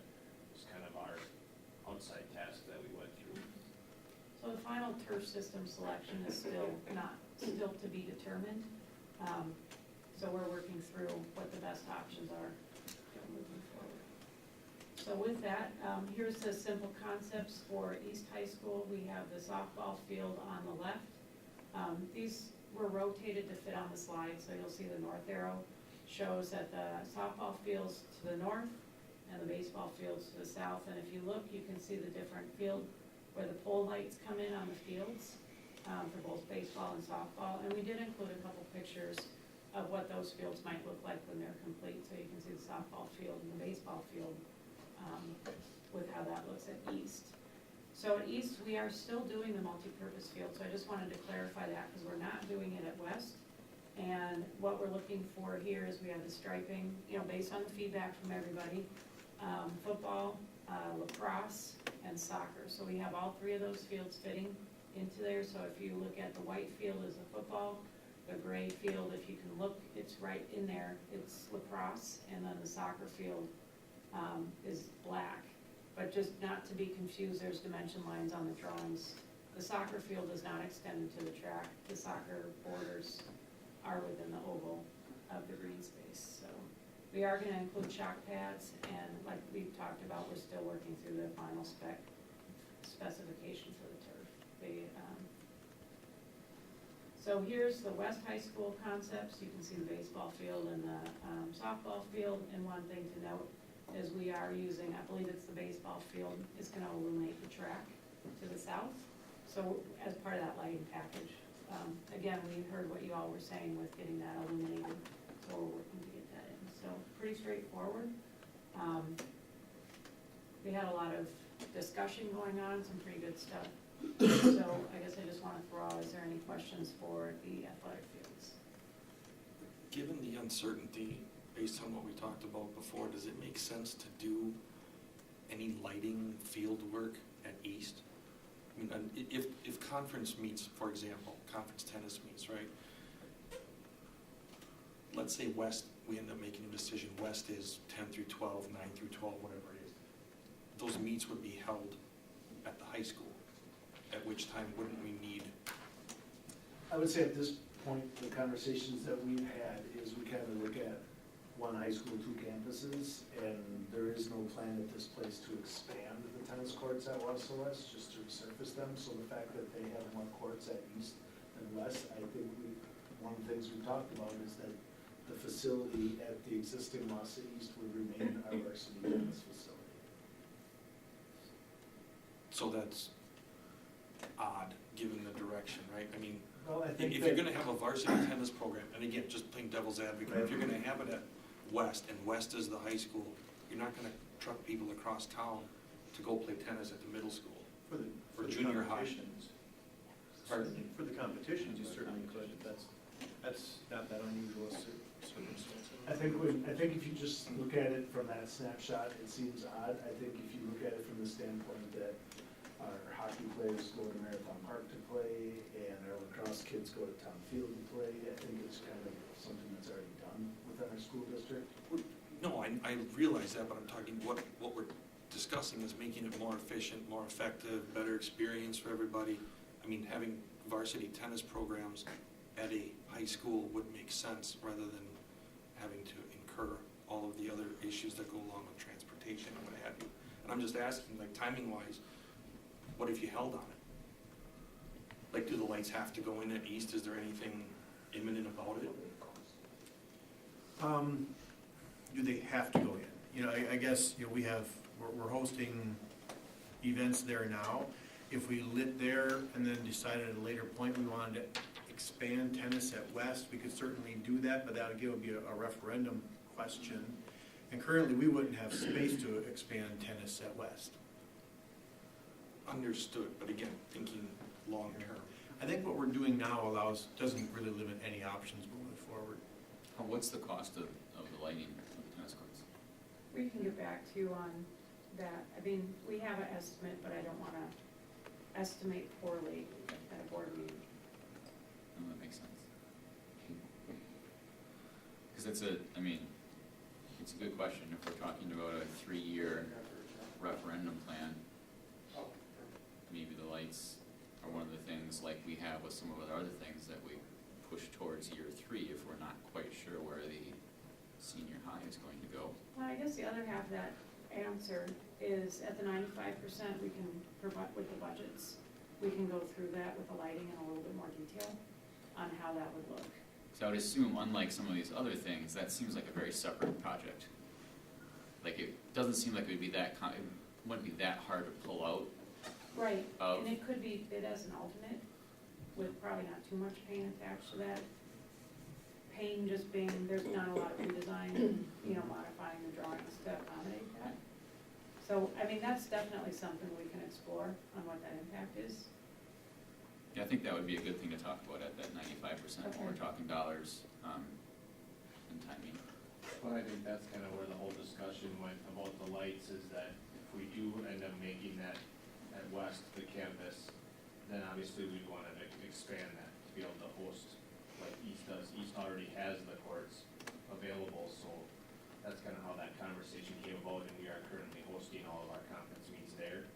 So to be able to have that opportunity, I think, is how we got to that decision.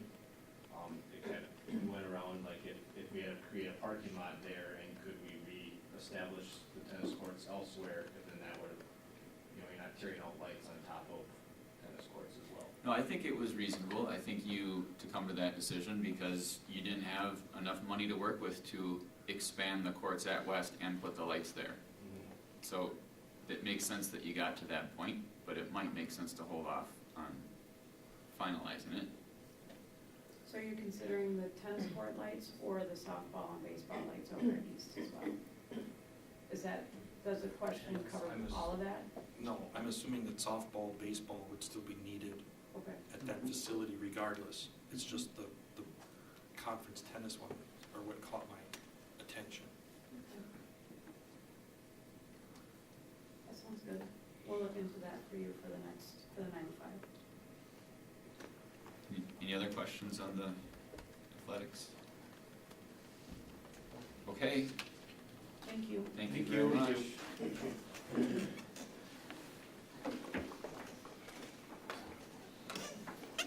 Okay, then we will move into some action items. And these are items that we already went over in our last meeting of the Committee of the Whole, so we'll probably get through them fairly quickly unless there's some additional questions. First up, from the Education Operations Committee meeting, are new course requests for the 2023-24 school year. At the November Education Operations Committee, Dr. Rauscher presented new course requests in high school mathematics, technology, and engineering, and music for recommendation to the full board. She also updated us on the previously approved art course at Wausau East High School. I'm seeking a motion to approve the 2023-24 new course requests as presented. Second. First and a second. Are there any additional questions, anything since last meeting? Hearing none, all those in favor say aye. Aye. Aye. Opposed? Motion carries. At the November Education Operations Committee meeting, Dr. Rauscher also presented the suggested 2023-24 student fees for recommendation to the full board. I'm seeking a motion to approve the 2023-24 student fee request as presented. So moved. First and a second. Any additional questions or comments? All in favor say aye. Aye. Opposed? Aye. Motion carries. The Wausau School District 4-year-old kindergarten program has entered into program agreements with community collaboration sites since 2002. In the past 5 years, the district has had agreements with the following sites: Wausau Child Care, Mountain View Montessori, Woodson YMCA, Wausau Branch, Newman Catholic Schools. At the November Education Operations Committee meeting, Kara Rakowski, 4K Principal and Early Childhood Coordinator, and Julie Schell, Director of Elementary Education, reviewed the program agreement for the 2023-2024 school year. I'm seeking a motion for approval of the 4K program agreement as presented. So moved. Second. Questions or comments? All in favor say aye. Aye. Aye. Opposed? Motion carries. At the November Education Operations Committee meeting, Cale Bushman, Director of Pupil Services, shared the school safety drill evaluations and presented the district-wide safety plan for 2022-2023. I'm seeking a motion to approve the district-wide safety plan for 2022-2023 as presented. So moved. Second. First and a second. Any questions or comments? All in favor say aye. Aye. Aye. Opposed? Motion carries. Next was the 2023-2024 calendar exploration. Work continues on this one. I think we have some additional information as well. Work continues on the 2023-2024 Wausau School District calendar. Diana White will share with the board the results of a staff survey, taking a look at adding in more consistent professional development and independent learning days. In addition, a question has come up about whether or not the district should apply for a waiver from the Department of Public Instruction to begin school before September 1st, 2023 for referendum construction purposes. The administration will ask the board whether or not they would like the district to explore getting a waiver. So we went over some of this at the last meeting, but we've got some new information as well. Yes, so I can go through this fairly quickly. So we'll just start with that staff survey that I had mentioned with my colleagues at the last meeting. We asked staff just some quick short questions to get their preference. We had sent a video explaining why we were reaching out to them to get their input, knowing that we were considering some different options as it related to next year's school calendar.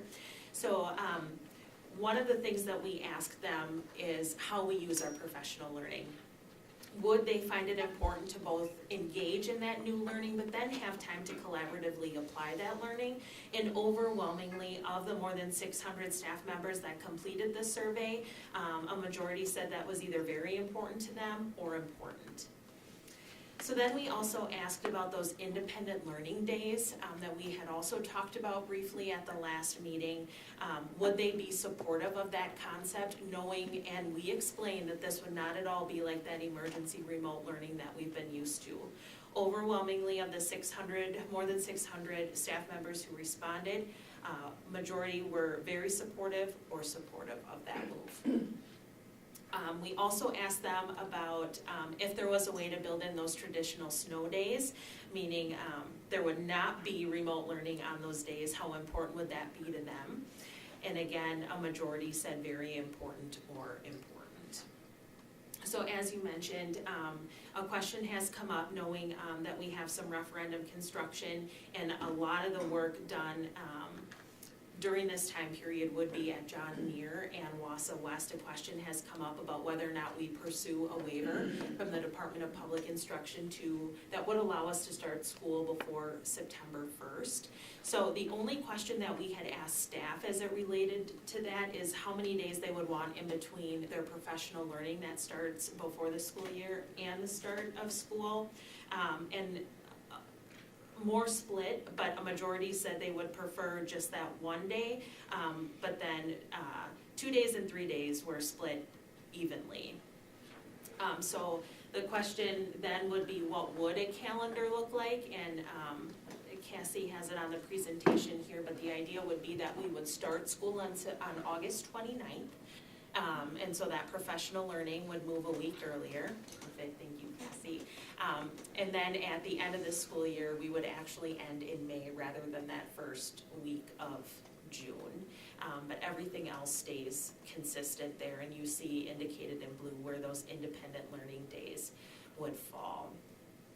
So then, just to wrap up this presentation, would the board like us to pursue exploring that waiver? There is a form, and then we need to hold a public hearing. I will tell you, we talk with other districts as they are all building their calendars, and I can say that DC Everest is looking at pursuing a waiver, and when I asked them what date they were looking at, August 29th was also the same date. So we would align with them if we both pursue that waiver, which seems to be very important to those in our district who either live there or work there.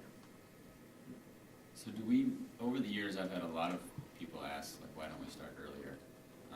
Both to end in May and just the idea of getting in a few days of sort of setting the ground rules and getting prepared kind of thing with the students, and then having that long weekend.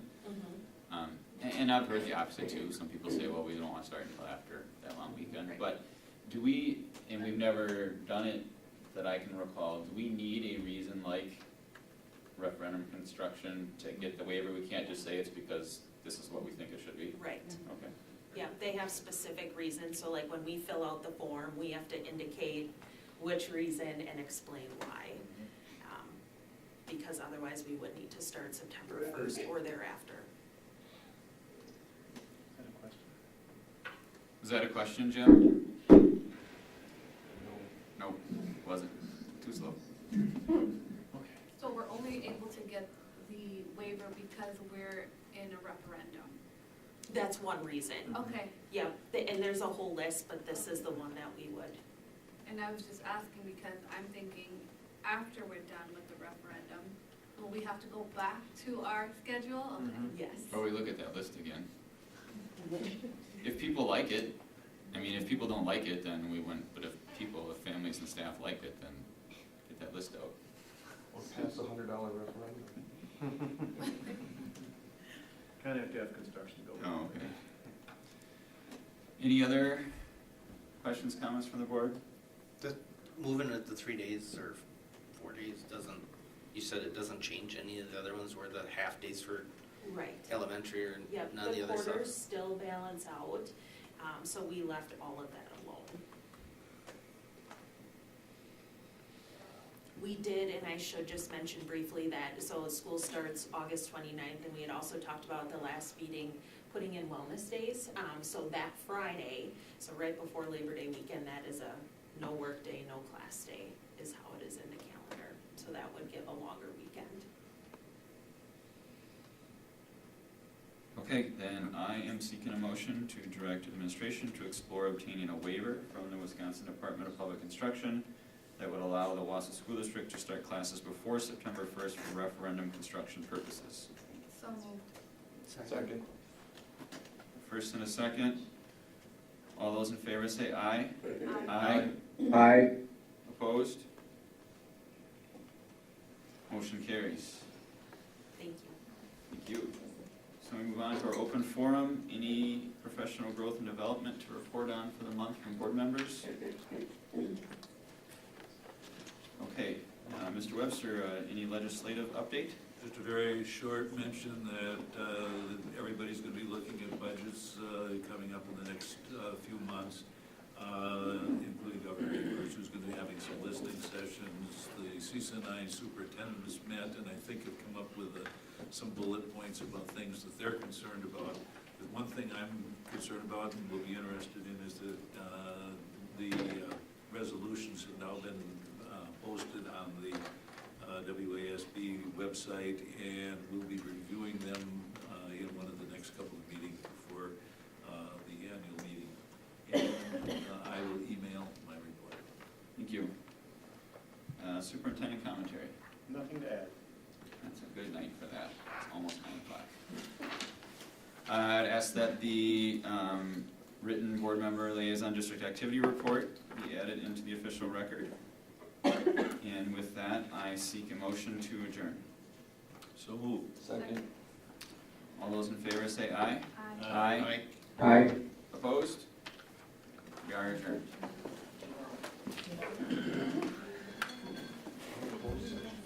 No.